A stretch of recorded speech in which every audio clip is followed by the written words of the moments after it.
اور ہم نے آسمان کو اپنی قدرت سے بنایا اور یقیناً ہم بلا شبہ وسعت والے ہیں، اور زمین کو ہم نے بچھایا سو کیا ہی اچھا بچھانے والے ہیں، اور ہر چیز سے ہم نے جوڑا جوڑا پیدا کیا تاکہ تم سبق حاصل کرو۔ یعنی ہر چیز اللہ تعالیٰ نے جوڑے جوڑے بنائی ہے، جیسے رات اور دن، سیاہ سفید، میٹھا کڑوا، مرد عورت، یعنی ہر چیز کو اللہ تعالیٰ نے ایک کمبینیشن کے ساتھ پیدا کیا، لیکن صرف اللہ کی ذات ہے جو وحدہ لا شریک ہے۔ تو اللہ تعالیٰ کی طرف دوڑو، بلا شبہ میں تمہیں اس کی طرف سے کھلا ڈرانے والا ہوں۔ فَفِرُّوا إِلَى اللَّهِ إِنِّي لَكُمْ مِنْهُ نَذِيرٌ مُبِينٌ۔ تو یہ دوڑ فزیکلی بھی ہوتی ہے کہ انسان بعض اوقات انسان تیز تیز چلتے ہوئے اللہ تعالیٰ کے پسندیدہ کاموں کی طرف بڑھتا ہے، لیکن دوڑنے کے دو طریقے ہیں۔ ایک سعادت مند، دو طرح کے لوگ ہوتے ہیں اس میں، ایک سعادت مند اور ایک بدبخت۔ سعادت مند وہ ہوتا ہے، خوش قسمت ہوتا ہے، وہ برائی کے راستوں غلط کاموں کو چھوڑ کر نیکی کی طرف بھاگتا ہے، اور جو بدبخت ہوتا ہے وہ نیکی کے کاموں کو چھوڑ کر برائی کے کاموں کی طرف دوڑ لگاتا ہے۔ بدبخت اللہ سے بھاگتے ہیں اور نیک بخت اللہ تعالیٰ کی طرف بھاگتے ہیں، اور مختلف لوگوں کے مختلف دوڑ ہوتی ہے۔ عام لوگوں کی دوڑ کیا آتی ہے کہ وہ جہالت سے علم کی طرف آتے ہیں، احتیاط کے ساتھ عقل مندی کا مظاہرہ کرتے ہیں، سستی سے چستی کی طرف آتے ہیں، اسی طرح اللہ سے امید رکھتے ہوئے اللہ کی فراخی کی طرف دوڑتے ہیں۔ لیکن خاص لوگوں کی دوڑ کیا آتی ہے کہ وہ علم یقینی حاصل کرنے کے لیے دوڑتے ہیں، صرف ان کاموں کی تلاش میں نہیں رہتے کہ جن میں انہیں لذت محسوس ہوتی ہے، بلکہ اپنے نفس کے خلاف جا کر وہ کام کرتے ہیں جو اللہ تعالیٰ کے پسندیدہ ہیں۔ نبی صلی اللہ علیہ وآلہ وسلم نے فرمایا، اللہ تعالیٰ فرماتا ہے، اے ابن آدم، تو میری طرف کھڑا ہو، میں تیری طرف چل کر آؤں گا، تو میری طرف چل کر آ، میں تیری طرف دوڑ کر آؤں گا۔ تو جو اللہ تعالیٰ کی طرف دوڑ کر جائے تو پھر کتنی جلدی اس کو اللہ کا قرب حاصل ملے گا۔ تو اس لیے ہماری بھاگ دوڑ، ہماری کوششیں، ہماری محنت کس کے لیے ہونا چاہیے؟ اللہ کی رضا کے لیے، نیکی کے کاموں کی طرف ہونی چاہیے انشاءاللہ۔ تو اللہ تعالیٰ ہم سب کو یہ توفیق عطا فرمائے۔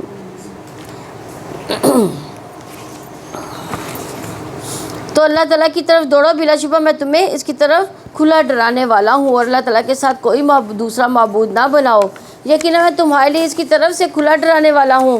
اسی طرح ان لوگوں کے پاس جو ان سے پہلے تھے کوئی رسول نہیں آیا مگر انہوں نے کہا یہ جادوگر ہے یا دیوانہ ہے۔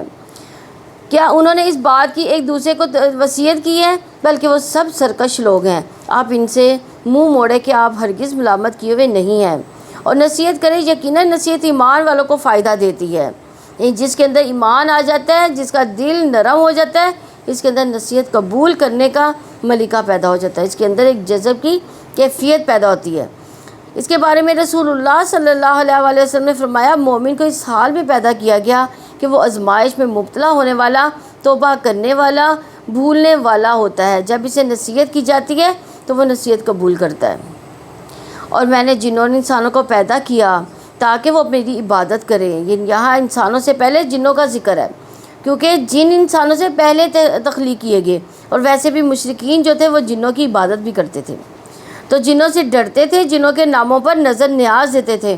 تو یہاں بتایا کہ اللہ تعالیٰ نے جنوں کو تو اپنی عبادت کے لیے پیدا کیا، تو تم کہاں جنوں کی عبادت کرنے لگ گئے ہو اور جنوں سے ڈرنے لگ گئے؟ نہیں میں ارادہ رکھتا ہوں ان سے رزق کا، نہ ہی میں ارادہ رکھتا ہوں کہ وہ مجھے کھلائیں۔ بلا شبہ اللہ تعالیٰ ہی بے حد رزق دینے والا، طاقت والا، نہایت مضبوط ہے۔ یعنی اللہ بندوں سے کیا چاہتا ہے کہ بندے اس کی اطاعت کریں، اس کی عبادت کریں۔ اللہ تعالیٰ یہ نہیں چاہتا کہ بندے کما کر اس کو دیں، کیونکہ اللہ تعالیٰ تو خود سب کو دینے والا ہے۔ چنانچہ یقیناً ان لوگوں کے لیے جنہوں نے ظلم کیا، بلا شبہ ان کے لیے بھی ان کے دوستوں کے حصے جیسا حصہ ہے، چنانچہ وہ مجھ سے جلدی طلب نہ کریں۔ پھر بلا شبہ ان لوگوں کے لیے جنہوں نے کفر کیا، تباہی ہے ان کے اس دن سے جس کا وہ وعدہ دیے جاتے ہیں۔ سورہ طور مکی ہے، اس میں 49 آیات اور 2 رکوع ہیں۔ اللہ تعالیٰ کے نام سے جو وسیع رحمت والا، نہایت رحم والا ہے۔ قسم ہے طور کی اور لکھی ہوئی کتاب کی، ایسے کاغذ میں جو کھلا ہوا ہے، اور آباد گھر کی۔ آباد گھر کون سے مراد؟ بیت المعمور، 7ویں آسمان پر عظیم گھر ہے، جسے زمین پر بیت اللہ ہے، اس کے بالکل اوپر بیت المعمور ہے۔ تو رسول اللہ صلی اللہ علیہ وسلم نے فرمایا، مجھے بیت المعمور دکھایا گیا۔ میں نے جبریل علیہ السلام سے اس کے بارے میں پوچھا تو انہوں نے بتایا یہ بیت المعمور ہے، اس میں 70,000 فرشتے روزانہ نماز پڑھتے ہیں، اور ایک مرتبہ جو پڑھ لے گا اسے نکل جائے گا، پھر کبھی اس میں داخل نہیں ہوگا، یعنی قیامت تک اس کی دوبارہ باری نہیں آئے گی۔ تو ہم کتنے لکی ہیں کہ اللہ سبحانہ تعالیٰ اپنے فضل سے بار بار اپنے گھر بلاتا ہے ہمیں، لیکن ہر فرشتے کی باری ایک دفعہ ایک نماز پڑھنے کی آتی ہے، پھر وہ نکل جاتا ہے اور آ جاتے ہیں۔ اس سے یہ بھی اندازہ ہوتا ہے کہ اللہ سبحانہ تعالیٰ کی مخلوق کتنی زیادہ ہے۔ صرف فرشتوں کو ہی دیکھیں تو 70,000 صرف ایک دن میں پڑھ رہے ہیں، اور پھر آپ دیکھیں کہ قیامت تک کتنے فرشتے ہوں گے جو ان کی عبادت کریں گے، یہاں پہ عبادت کریں گے۔ تو اللہ سبحانہ تعالیٰ جب ہم سے یہ کہتے ہیں کہ میں تم سے رزق نہیں چاہتا، اللہ تعالیٰ نے ہمیں اپنی عبادت کے لیے پیدا کیا، فرشتوں کو چوائس نہیں دی لیکن ہمیں چوائس دی ہے، تو ہم فرشتوں سے بہتر کب ہو سکتے ہیں؟ جب ہم واقعی اخلاص کے ساتھ اللہ تعالیٰ کی عبادت کریں اور وہ مقصد پورا کریں جس کے لیے اللہ تعالیٰ نے ہمیں پیدا کیا۔ اور اونچی اٹھائی ہوئی چھت کی اور لبالب بھرے ہوئے سمندر کی، یعنی جب سمندر جوش مارتا ہے۔ لیٹسٹ ریسرچ سے پتہ چل رہا ہے کہ سمندر کے اندر آگ بھڑکتی ہے، اس کی تہہ میں تو بہت سا پانی بھی اس کو بجھا نہیں پاتا۔ تو اللہ تعالیٰ نے ان ساری عظیم نشانی کی طرف توجہ دلا کر فرمایا ان عذاب ربک لواقع، یعنی آپ کے رب کا عذاب واقعی ہو کر رہے گا۔ یعنی جس طرح یہ ساری چیزیں اللہ نے پیدا کی، اس سے اللہ کی عظمت اور قدرت کا پتہ چلتا ہے، تو اس طرح اللہ سبحانہ تعالیٰ کے لیے کچھ مشکل نہیں کہ وہ ان منکرین اور مجرمین کو عذاب سے دوچار کر دے۔ اور یہ مکی صورت ہے، قریش مکہ کو خاص طور پر تنبیہ کی جا رہی ہے۔ اس کے بعد ہر شخص کی جو ضد کے مظاہر کرے کہ آپ کے رب کا عذاب واقع ہو کرے گا، اسے کوئی روکنے والا نہیں ہے۔ بلا شبہ آپ کے رب کا عذاب ضرور واقع ہونے والا ہے، اسے کوئی روکنے والا نہیں ہے۔ جس دن آسمان لرزے گا، سخت لرزنا، پہاڑ چلیں گے بہت چلنا، چنانچہ اس دن جھٹلانے والوں کے لیے بڑی تباہی ہے۔ جو فضول بحث میں اچھل کود کر رہے ہیں، یعنی بیکار بحثوں میں مشغول ہیں، ایسے علوم پر اور ایسی چیزوں پر بات کرتے ہیں جن کا کوئی حاصل نہیں ہے۔ حدیث میں آتا ہے اللہ تعالیٰ کو 3 چیزیں ناپسند ہیں: ادھر ادھر کی فضول باتیں کرنا، مال کو ضائع کرنا اور بکثرت سوال کرنا۔ رسول اللہ صلی اللہ علیہ وسلم نے فرمایا عنقریب لوگوں کو پر دھوکے اور فریب کے چند سال آئیں گے، اور ان میں جھوٹے کو سچا، سچے کو جھوٹا، خائن کو امانت دار اور امانت دار کو خیانت کار سمجھا جائے گا۔ تو جابر رضی اللہ عنہ کہتے ہیں کہ رسول اللہ صلی اللہ علیہ وسلم نے فرمایا بے شک قیامت کے دن میرے نزدیک تم میں سے سب سے زیادہ محبوب اور قریب بیٹھنے والے لوگ وہ ہوں گے جو بہترین اخلاق والے ہوں گے، اور بے شک سب سے زیادہ ناپسندیدہ اور دور بیٹھنے والے لوگ وہ ہیں جو زیادہ باتیں کرنے والے، بلا سوچے سمجھے، بلا احتیاط بولنے والے اور تکبر کرنے والے ہیں۔ تو اس میں ہمارا اپنا بھی جائزہ ہے کہ جو دور بیٹھتے ہیں وہ کس لیے بیٹھتے ہیں؟ تاکہ ہم باتیں کر سکیں۔ جس دن انہیں دھکیلا جائے گا جہنم کی آگ کی طرف، سخت دھکیلا جانا، یہ ہے وہ آگ جسے تم جھٹلاتے تھے۔ تو کیا یہ جادو ہے یا تم دیکھتے نہیں؟ اس جہنم میں داخل ہو جاؤ، پھر تم صبر کرو یا نہ کرو تم پر برابر ہے، تمہیں انہی اعمال کا بدلہ دیا جا رہا ہے جو تم کیا کرتے تھے۔ متقی لوگ بلا شبہ باغوں اور بڑی نعمتوں میں ہوں گے۔ اس لیے ہمیں اللہ تعالیٰ سے تقوی کی دعا کرنی چاہیے۔ تقوی کے لیے کون سی دعا ہے؟ اللہم انی اسألک الہدی والتقی والعفاف والغنی۔ اور اسی طرح ان کاموں کا ہمیں پتہ ہونا چاہیے کہ جو انسان کو متقی بنا دے، ان کاموں کو بھی ہمیں آگے بڑھ چڑھ کر کرنا چاہیے۔ وہ ان نعمتوں سے لطف اندوز ہونے والے ہوں گے، اس سے جو ان کے رب نے انہیں دیا ہے۔ کون لوگ ہوں گے یہ؟ متقی لوگ۔ یا اور ان کے رب نے انہیں بھڑکتی ہوئی آگ کے عذاب سے بچا لیا۔ خوب مزے سے کھاؤ اور پیو اس کے بدلے میں جو تم عمل کیا کرتے تھے۔ وہ سب بس سب تختوں پر تکیہ لگائے ہوں گے، اور ہم نے ان کا نکاح کر دیا سفید رنگت اور بڑی آنکھوں والی حوروں سے۔ اور جو لوگ ایمان لائے ان کی اولاد جو ایمان کے ساتھ ان کے پیچھے چلی، ہم ان کی اولاد کو ان کے ساتھ ملا دیں گے، ان کے عمل میں سے کچھ بھی کمی نہ کریں گے۔ ہر شخص اس کے بدلے میں جو اس نے کمایا گروی رکھا ہوا ہے، اور جو پھل اور گوشت کو چاہیں گے ہم انہیں زیادہ دیتے رہیں گے۔ اور وہ ایک دوسرے سے جامع شراب چھینے چھپیں گے جس میں نہ بےہودہ گوئی ہوگی نہ ہی گناہ میں ڈالنا۔ ان کے لیے 9 عمر غلام پھر رہے ہوں گے، گویا کہ وہ چھپا کر رکھے ہوئے موتی ہوں۔ وہ ایک دوسرے کی طرف متوجہ ہوں گے، وہ ایک دوسرے سے سوال کرتے ہوں گے، اور وہ کہیں گے اس سے پہلے ہم اپنے اہل و عیال میں ڈرنے والے تھے۔ چنانچہ اللہ تعالیٰ نے ہم پر احسان کیا، ہمیں ضروری لو کی عذاب سے بچا لیا۔ بلا شبہ ہم پہلے ہی سے دعائیں کیا کرتے تھے، یقیناً وہ بہت احسان کرنے والا نہایت رحم والا ہے۔ بس آپ نصیحت کریں کہ اپنے رب کے فضل سے آپ ہرگز نہ کاہن ہیں نہ ہی دیوانے ہیں۔ کیا وہ کہتے ہیں کہ یہ ایک شاعر ہے جس پر ہم گردش زمانے کا انتظار کرتے ہیں؟ یعنی شاعر جو ہے وہ ایک وقت ہوتا ہے کہ اس کی شاعری ختم ہو جاتی ہے، وہ خود بھی ختم ہو جاتا ہے، تو یہ ان کی گردش زمانے کا انتظار تھا۔ آپ کہہ دیں کہ تم بھی انتظار کرو، پس بلا شبہ میں بھی تمہارے ساتھ ہی انتظار کرنے والوں میں سے ہوں۔ یا ان کی عقل انہیں یہی حکم دیتی ہے، یا وہ لوگ ہی حد سے گزرنے والے ہیں، یا وہ کہتے ہیں کہ اس نے خود ہی اسے گھڑ لیا، بلکہ وہ ایمان ہی نہیں لاتے۔ چنانچہ اگر وہ سچے ہیں تو اس جیسی ایک بات ہی بنا کر لے آئیں۔ کیا وہ کسی خالق کے بغیر ہی پیدا کیے گئے ہیں، یا وہ خود ہی پیدا کرنے والے ہیں، یا آسمان و زمین کو انہوں نے پیدا کیا، بلکہ وہ یقین ہی نہیں رکھتے۔ یا ان کے پاس آپ کے رب کے خزانے ہیں، یا وہی حکم چلانے والے ہیں، یا ان کے پاس کوئی سیڑھی ہے جس پر چڑھ کر وہ غور سے سنتے ہیں، تو ان کے سننے والے کو چاہیے کہ واضح دلیل لائے۔ کیا اس کے لیے بیٹیاں ہیں اور تمہارے لیے بیٹے؟ یا آپ ان سے کوئی اجرت مانگتے ہیں کہ وہ تاوان سے بوجھل کیے جانے والے ہیں؟ یا ان کے پاس کوئی غیب ہے کہ وہ لکھتے ہیں، یا وہ کسی چال کا ارادہ رکھتے ہیں؟ تو جن لوگوں نے کفر کیا وہی چال میں آنے والے ہیں۔ یا ان کے لیے اللہ تعالیٰ کے سوا کوئی معبود ہے؟ پاک ہے اللہ تعالیٰ اس سے جو وہ شرک کرتے ہیں۔ اگر وہ آسمان سے ایک ٹکڑا گرتا ہوا دیکھیں تو کہیں گے تیبت ہے، بادل ہے۔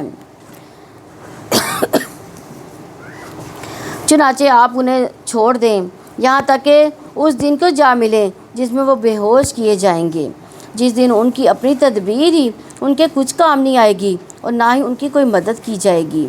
اور جن لوگوں نے ظلم کیا بلا شبہ ان کے لیے اس آخرت کے علاوہ بھی ایک عذاب ہے، لیکن ان کی اکثریت نہیں جانتی۔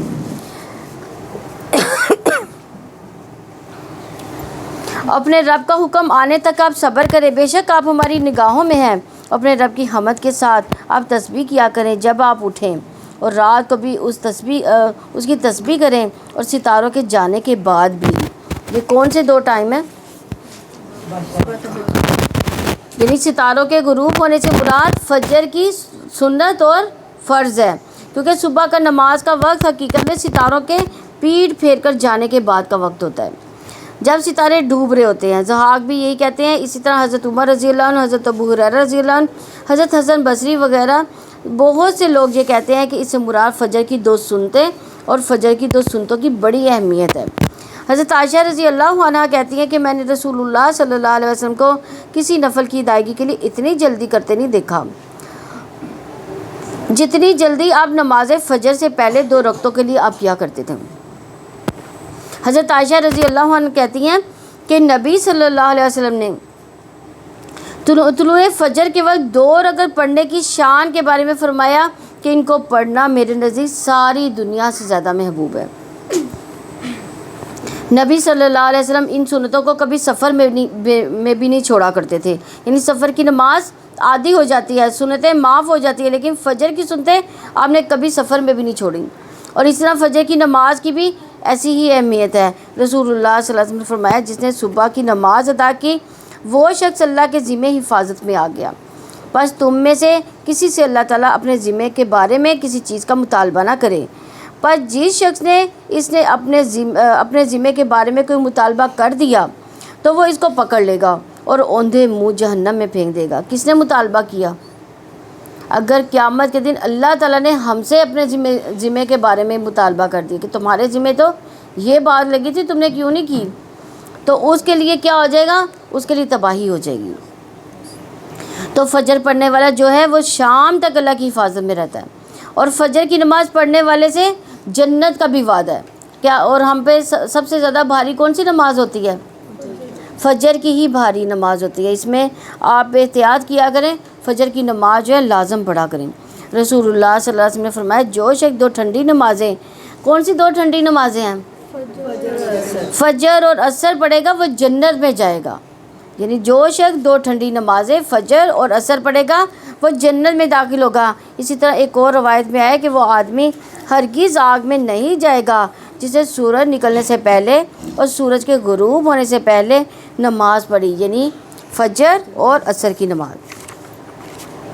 اور اسی طرح آپ صلی اللہ علیہ وسلم نے فرمایا یقیناً تم لوگ اپنے رب کو اس طرح دیکھو گے جس طرح تم چاند کو دیکھ رہے ہو۔ تمہیں اس کو دیکھنے میں کوئی دھکم یا کوئی مشکل پیش آتی ہے؟ چاند کو ہم سب دیکھ سکتے ہیں نا، ایزیلی سب دیکھ سکتے ہیں۔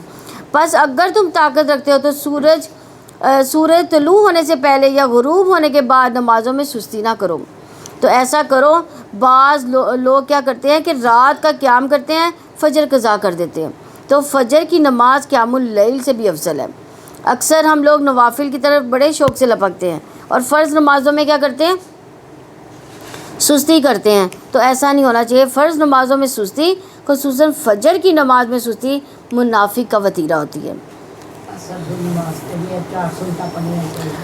سورہ نجم مکی ہے، اس میں 62 آیات اور 3 رکوع ہے۔ اللہ تعالیٰ کے نام سے جو وسیع رحمت والا، نہایت رحم والا، یہ سورۃ مکی زندگی کی ابتدائی دور میں نازل ہوئی، اور بعض روایات میں ہے کہ یہ پہلی سورت ہے جو آپ صلی اللہ علیہ وسلم نے علی اعلان مجمع میں پڑھی، اور اس کی آیت سجدہ میں سب مسلمانوں کے ساتھ کافروں نے بھی سجدہ کیا تھا۔ یہ اس جو ہے سورت کا یہ حیرت انگیز واقعہ ہے۔ اللہ کے نام سے جو وسیع رحمت والا، نہایت رحم والا ہے، قسم ہے تارے کی جب وہ گرے تمہارا ساتھی نہ ہی بھٹکا ہے نہ ہی بہکا ہے۔ یعنی وہی الہی ستاروں دونوں کو ساتھ ذکر کیا گیا ہے، کیونکہ ستارے آسمان کی زینت ہے اور وہی الہی کس کی زینت ہے؟ زمین کی زینت ہے، یعنی انسانوں کو سنوارنے والی چیز ہے۔ اگر انبیاء سے وراثت میں حاصل ہونے والا علم نہ ہوتا تو لوگ کالی رات سے بھی زیادہ شدید طریقی میں ہوتے۔ اور وہ اپنی خواہش سے بات نہیں کہتا، وہ صرف ایک وحی ہے جو نازل کی جاتی ہے۔ یعنی ہمیں ہمیشہ حق بات کہا کرتے تھے، سچ بولتے تھے، نبوت سے پہلے بھی اور بعد میں بھی۔ ابو ہریرہ رضی اللہ عنہ سے مروی ہے، رسول اللہ صلی اللہ علیہ وسلم نے فرمایا میں تو ہمیشہ حق بات ہی کہتا ہوں۔ آپ کے کسی صحابی نے عرض کیا، اللہ کے رسول صلی اللہ علیہ وسلم آپ تو ہمارے ساتھ ہنسی مذاق بھی کرتے تھے۔ آپ صلی اللہ علیہ وسلم نے فرمایا میں ہنسی مذاق میں بھی ہمیشہ حق بات ہی کہتا ہوں۔ اسی طرح آپ صلی اللہ علیہ وسلم نے یہ بھی فرمایا جس چیز کے بارے میں میں تمہیں خبر دوں وہ اللہ کی طرف سے ہے، تو وہ ایسی بات ہے کہ جس میں کوئی شک نہیں، یہ قرآن کے علاوہ وحی کی وہ قسم ہے جو آپ پر اترتی تھی، جس کے مطابق آپ لوگوں کے درمیان فیصلے کرتے ہیں یا آپ ان کو تعلیمات دیتے، تو اس کو بھی اسی طرح ماننا چاہیے، کیونکہ آپ ہمیشہ سچ بولتے تھے۔ اور آپ صلی اللہ علیہ وسلم نے فرمایا کہ جو میں تمہیں بتاتا ہوں اس میں کوئی شک کی بات نہیں۔ یعنی مثلاً کیا بتاتے تھے؟ فجر کی نماز کی اہمیت، تو اس میں کوئی شک نہیں ہونا چاہیے۔ عصر کی نماز کی اہمیت، تو اس میں بھی ہمیں کوئی شک نہیں، کیونکہ آپ کی صحیح احادیث موجود ہے۔ تو حدیث کو پڑھتے ہوئے بھی یقین رکھنا چاہیے کہ نبی صلی اللہ علیہ وسلم نے جو ہمیں بتایا وہ سچ بتایا، اس کے مطابق ہمیں اجر بھی ملے گا انشاءاللہ۔ اس کو نہایت مضبوط قوتوں والے فرشتے نے تعلیم دی۔ کون سا فرشتہ یہاں پہ؟ جبریل علیہ السلام۔ یہاں مضبوط قوتوں والے مراد جبریل علیہ السلام ہے۔ ان کو نبی صلی اللہ علیہ وسلم نے جبریل علیہ السلام کو 2 مرتبہ اصلی حالت میں دیکھا تھا، جو بڑی طاقت والا، چنانچہ وہ بلند ہوا اس حال میں کو آسمان کے بلند کنارے پر تھا، پھر وہ قریب آیا، پس وہ اتر آیا، چنانچہ وہ 2 کمانوں کے برابر یا اس سے زیادہ قریب ہو گیا، پھر 2 کمانوں یا اس سے کم فاصلہ رہ گیا، یعنی جبریل علیہ السلام کا اور نبی صلی اللہ علیہ وسلم کا بیچ کا فاصلہ۔ اصل میں یہ عربی زبان کا محاورہ ہے کہ جب 2 آدمی آپس میں دوستی کا عہد کرتے ہیں تو اپنی کمانیں ایک دوسرے سے ملا لیتے ہیں، تو اس وجہ سے جب وہ زیادہ قریب بیان کرنا ہو کسی بات کو تو کہا جاتا ہے کہ وہ 2 کمانوں کے فاصلے کے برابر قریب آ گئے۔ تو یہاں پہ کیا مراد ہے؟ جبریل علیہ السلام اور نبی صلی اللہ علیہ وسلم ایک دوسرے کے قریب آ گئے۔ اس نے اللہ تعالیٰ کے بندوں کی طرف وحی کی، جو کچھ بھی اس نے وحی کی دل نے جھوٹ نہیں بولا، جو اس نے دیکھا۔ کیا پھر تم اس سے جھگڑتے ہو اس پر جسے وہ آنکھوں سے دیکھتے ہیں؟ یعنی پیغمبر جو ہے وہ ہمیشہ سچ بات کہتا ہے، اور اگر وہ کہتے ہیں کہ انہوں نے فرشتے کو دیکھا، فرشتے ان کے پاس وحی لایا، تو اس معاملے میں بھی وہ بالکل سچ کہہ رہی ہیں۔ حالانکہ بلا شبہ یقیناً اس رسول نے ایک مرتبہ اور بھی اسے جبریل علیہ السلام پر اترتے ہوئے دیکھا تھا، یعنی ایک اور موقع جبریل علیہ السلام کو دیکھا، جب وہ کون سا موقع تھا؟ معراج کی رات کا موقع تھا۔ ان کے 600 پر تھے جس سے موتی اور یاقوت جھڑ رہے تھے۔ انتہائی حد کی بیری کے پاس، اسی کے پاس ہمیشہ رہنے کی جنت ہے، یعنی جنت الماوا کے بارے میں کہتے ہیں کہ آدم علیہ السلام اور حوا علیہ السلام اسی جنت میں تھے، اور وہ وہاں پہ تھی سدرۃ المنتہا کے پاس، جبکہ سدرہ بیری کو ڈھانپ رہا تھا، وہ جو ڈھانپ رہا تھا، یعنی نبی صلی اللہ علیہ وسلم جب معراج کے موقع پر تشریف لے کے تو آپ نے سدرۃ المنتہا کو دیکھا، تو اس کے بارے میں عبداللہ بن مسعود رضی اللہ عنہ کہتے ہیں کہ جب رسول اللہ صلی اللہ علیہ وسلم کو اسراء کروایا گیا، اسراء کس کو کہتے ہیں؟ رات کے سفر کو کہتے ہیں اسراء، تو آپ کو سدرۃ المنتہا تک لے جایا گیا، اور وہ چھٹے آسمان پر ہے۔ وہ سب چیزیں جنہیں زمین سے اوپر لے جایا جاتا ہے اس تک پہنچتی ہیں، وہاں سے انہیں لے جایا جاتا ہے، اور جو اوپر سے نیچے لاتے ہیں وہ بھی وہاں تک رکتی ہیں۔ کہاں پہ رکتی ہیں؟ سدرۃ المنتہا پہ، اور وہاں سے انہیں وصول کیا جاتا ہے۔ پھر اس کا کیا معنی ہے کہ سدرۃ المنتہا کو کسی چیز نے ڈھانپ رکھا تھا، تو اس کے بارے میں ابن مسعود رضی اللہ عنہ کہتے ہیں کہ سونے کے پتنگوں نے، اور ایک اور روایت میں نبی صلی اللہ علیہ وسلم فرماتے ہیں کہ جبریل مجھے سدرۃ المنتہا کی طرف لے گئے، اس کے پتے ہاتھی کے کان کی طرح بڑے بڑے تھے، اور درخت ہے کہ اس کے پھل بیر جیسے بڑے گڑھے کی برابر تھے۔ آپ نے فرمایا جب اس درخت کو اللہ کے حکم سے ڈھانپا گیا تو اس کا حال ایسا ہو گیا کہ اللہ کی مخلوق میں سے کسی کے لیے ممکن نہیں کہ اس کے حسن کو بیان کر سکے۔ یہ نظارہ آپ کو کروایا گیا۔ ایک اور روایت میں آتا ہے کہ جبریل مجھے لے کر سدرۃ المنتہا تک پہنچے، اسے کئی رنگوں سے ڈھانپا گیا، میں نہیں جانتا وہ کیا تھے، یعنی دنیا میں نہیں ہے کہ کسی چیز سے آپ اس کی تشبیہ دے سکتے، ایسا رنگ دنیا میں موجود ہی نہیں ہے۔ نگاہ نہ ادھر ادھر ہوئی، نہ ہی وہ حد سے بڑی۔ کس کی نگاہ کی بات ہے؟ نبی صلی اللہ علیہ وسلم کی نگاہ کی بات ہے۔ یعنی ہم اگر کسی کوئی بڑے عہدے کے پاس والے شخص کے پاس جائیں، اس کے گھر جائیں، تو ہم کیا کریں گے؟ سب سے پہلے اس کے گھر کا جو ہے ادھر ادھر سے دیکھیں گے، لیکن نبی صلی اللہ علیہ وسلم کی نگاہ جو تھی اس حد سے نہیں بڑھی جس حد میں اللہ تعالیٰ نے ان کو رکھا، یعنی انہوں نے اپنے مقصد کو فوکس کیا ہوا تھا۔ بلا شبہ یقینا اس نے اپنے رب کی کچھ بہت بڑی نشانیاں دیکھیں۔ کیا تم نے لات اور عزیٰ کو دیکھا؟ یہ لات اور عزیٰ کیا ہے؟ بتوں کے نام تھے۔ کیا تم نے لات اور عزیٰ کو دیکھا؟ اور ایک تیسری منات کو، یہ بھی بت کا نام ہے۔ کیا تمہارے لیے لڑکے اور ان کے لیے لڑکیاں؟ تب تو یہ بڑی ناانصافی کی تقسیم ہے۔ یہ بت کچھ نہیں سوائے چند ناموں کے جو تم نے تمہارے باپ دادا نے رکھ لیے، ان کے اللہ تعالیٰ نے کوئی دلیل نازل نہیں کی، نہیں وہ پیچھے چلتے مگر وہم و گمان کے جو ان کے دل چاہتے ہیں، حالانکہ بلا شبہ یقینا ان کے رب کی جناب سے ان کے پاس ہدایت آ چکی۔ یعنی یہاں اشارہ ہے قریش کی ان دیویوں کی طرف جنہیں انہوں نے خود ساختہ نام دے رکھے تھے، ان سے خود ساختہ کرامتیں بھی منسوب کر رکھی تھی۔ یا اللہ کے لیے وہی ہے جس کی وہ خواہش کرتا ہے، سو آخرت اور دنیا تو بس اللہ تعالیٰ ہی کے لیے ہے۔ یعنی کیا ہم چاہیں وہ سب ہمیں مل سکتا ہے؟ یہ بات ہے سمجھنے کی، یعنی جب ہمیں ہماری کوشش کے باوجود جب ہماری مرضی پوری نہیں ہوتی تو اس کا مطلب یہ ہوتا ہے کہ کوئی اور ہے جس کے ہاتھ میں یہ ساری چیزیں ہیں، جی کسی کے ہاتھ میں اس چیز کا کنٹرول ہے، ورنہ تو انسان جو چاہتا پا لیتا، لیکن ایسا نہیں ہو سکتا۔ اور آسمانوں میں کتنے ہی فرشتے ہیں جن کی سفارش کچھ بھی کام نہیں آ سکتی مگر اس کے بعد کہ اللہ تعالیٰ اجازت دے، جس کے لیے چاہے پسند کرے۔ یقیناً جو لوگ آخرت پہ ایمان نہیں لاتے بلا شبہ وہ فرشتوں کے عورتوں کے سے نام رکھتے ہیں، یعنی وہ فرشتوں کے نام عورتوں کے نام کی طرح رکھتے ہیں، کیونکہ وہ ان کو نعوذ باللہ اللہ کی بیٹیاں کہتے ہیں، حالانکہ انہیں اس کا کوئی نہیں، وہ محض اپنے ہی گمان کے پیچھے چلتے ہیں۔ اور بلا شبہ گمان حق کی جگہ کچھ بھی کام نہیں دے سکتا، چنانچہ اس سے منہ پھیر لو جو ہماری نصیحت سے منہ موڑتا ہے اور دنیا کی زندگی کے سوا کچھ نہیں چاہتا۔ یعنی کتنی سخت بات ہے یہ کہ جو لوگ ذکر سے اللہ کی یاد سے منہ موڑتے ہیں آپ ان سے اعراض برتیے۔ کس کو کہا جا رہا ہے؟ نبی صلی اللہ علیہ وسلم سے، یعنی ان کی پرواہ نہ کیجیے، اور پھر ان کے ساتھ اٹھنا بیٹھنا ان کے ساتھ تعلق کو تو دور کی بات ہے، یعنی ان کی باتوں کی طرف توجہ ہی نہ دیں۔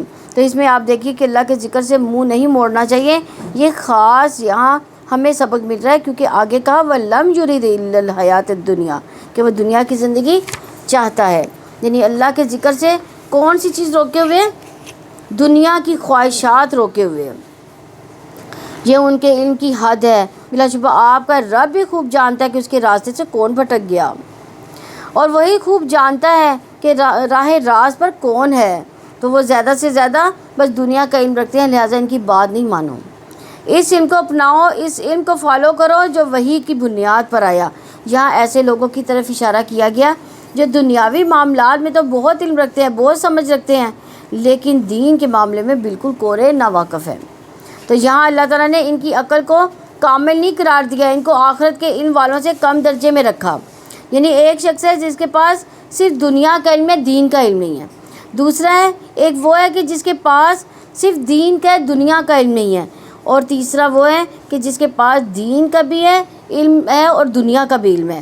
تو بہرحال ہر ایک کے درجات ہے، لیکن دین کا علم نہ ہو اور صرف دنیا کے علم پر مروب ہونا، یہ کوئی عقل کی بات نہیں ہے۔ اور اللہ تعالیٰ ہی کا ہے جو کچھ آسمانوں میں جو کچھ زمین میں ہے، اور تاکہ جنہوں نے برائیاں کی انہیں اس کا بدلہ دے جو انہوں نے عمل کیا، اور جن لوگوں نے بھلائی کی انہیں بھلائی کے ساتھ بدلہ دے۔ وہ لوگ جو کسی چھوٹے سے گناہ کے سوا بڑے گناہوں اور بے حیائی کے کاموں سے بچتے ہیں، یقیناً تیرا رب وسیع مغفرت والا ہے۔ وہ تمہیں اس وقت سے زیادہ جاننے والا ہے جب اس نے تمہیں زمین سے پیدا کیا اور جب تم اپنی ماں کے پیٹوں میں بچے تھے۔ سو اپنے نفس کی پاکیزگی کے دعوے نہ کرو، وہ زیادہ جاننے والا ہے اس کو جس نے تقوی اختیار کیا۔ تو یہاں جس چیز کی طرف ذکر کیا گیا ہے خاص وہ کیا ہے کہ بڑے بڑے گناہ، تو چھوٹے گناہ کو علم کہا گیا، یعنی چھوٹے موٹے ملوث ہو جانا کسی چیز میں، اس کو پھر رب معاف کر دیتا ہے چھوٹے گناہوں کو۔ پھر اسی طرح یہ کہ فلا تزکوا انفسکم بھی قابل توجہ ہے کہ انسان کو اپنے آپ کو پاکیزہ قرار نہیں دینا چاہیے کہ وہ بڑا نیک ہے۔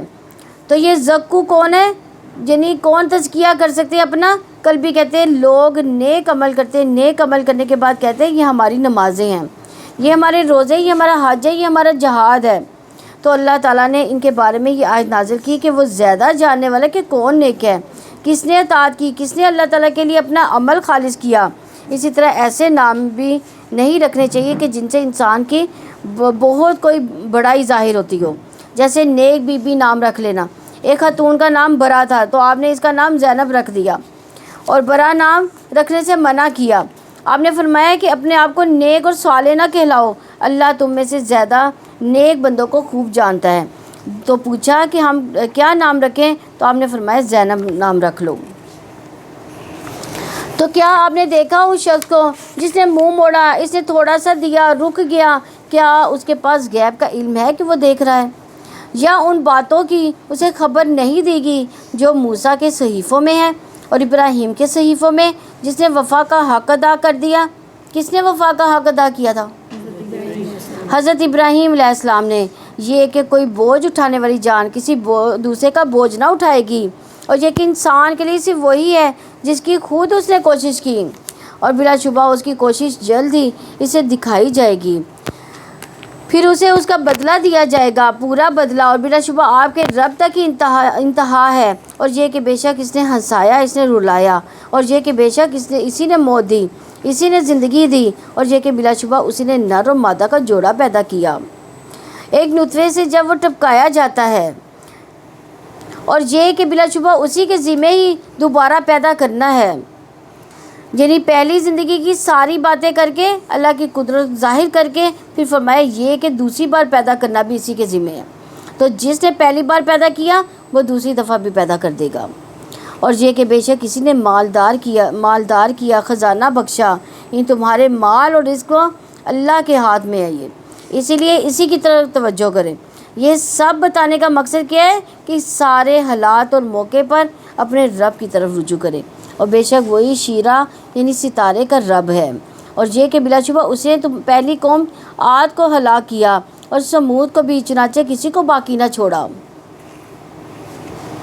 اور ان سے پہلے قوم نوح کو بلا شبہ وہ بہت زیادہ ظالم و بے حد بڑے ہوئے تھے، اور اس نے الٹ جانے والی بستی کو گرا دیا، سو اس نے ڈھانپ دیا اسے جس سے ڈھانپا۔ بس اپنے رب کی نعمتوں میں سے کس میں آپ شک کرو گے؟ یہ بھی پہلے ڈرانے والوں میں سے ایک ڈرانے والا ہے، قریب آنے والی قریب آ گئی۔ اللہ تعالیٰ کے سوا کوئی اس کو ظاہر کرنے والا نہیں ہے، تو کیا تم اس بات پر تعجب کرتے ہو کہ اور تعجب کرتے ہو اور ہنستے ہو اور روتے نہیں ہو اور تم غافل ہو؟ تو اب اللہ تعالیٰ کو سجدہ کرو، اسی کی عبادت کرو، یعنی دنیا کی رونقوں میں گم ہو کر قرآن سے غافل ہو۔ یہاں لفظ سامدون استعمال ہوا ہے۔ سامدون سمود سے ہے، جس کے معنی گیت گانا، اور سمود کہتے ہیں غافل ہونے اور چیزوں کو فراموش کر دینے کو، کیونکہ گیت گانے جو ہیں وہ غفلت اور فراموشی کا سبب بنتے ہیں، انسان کو غافل کر دیتے ہیں۔ اس کی مثال کیا ہے کہ آپ کے دل میں کوئی غم ہے، کوئی بوجھ ہے، تو اب اگر آپ کسی میوزک میں یا کسی ایسی چیز میں انوالو ہو جائیں گے تو وقتی طور پر وہ سب غم غلط ہو جائے گا۔ اسی طرح کوئی اچھی باتیں آپ نے یاد کی ہوئی ہیں، کوئی دل میں ایمان، خشوع و رضو، تو ایسی چیزوں میں مشغول ہو کر آپ کے دل سے وہ بھی نکل جائے گا۔ تو یہ گانا بجانا ایک ایسی چیز ہے کہ جو انسان کو آخر سے غافل کرتی ہے، اپنے دنیا کے فرائض سے انسان کو غافل کر دیتی ہے، اپنی ذمہ داریوں کے احساس سے بے خبر کر دیتی ہے۔ یہ سورہ قمر مکی ہے، اس میں 55 آیات اور 3 رکوع ہیں۔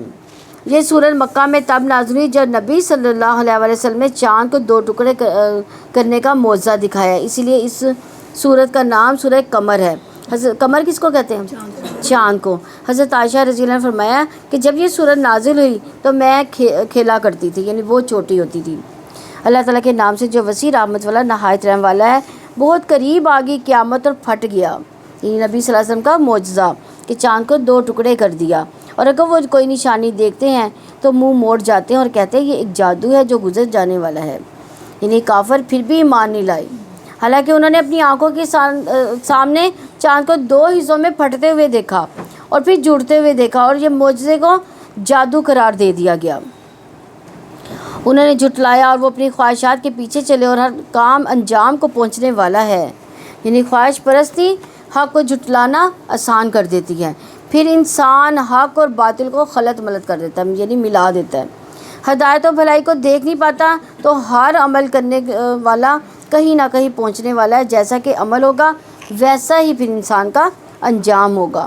اور بلا شبہ یقیناً ان کے پاس کئی خبریں آئی جن میں نصیحت ہے، کامل دنائی کی بات ہے، پھر بھی تنبیہات انہیں فائدہ نہیں دیتی، چنانچہ آپ ان سے منہ پھیر لیں۔ جس دن پکارنے والا ایک سخت ناگوار چیز کی طرف پکارے گا، یعنی یہ کون سا وقت ہوگا؟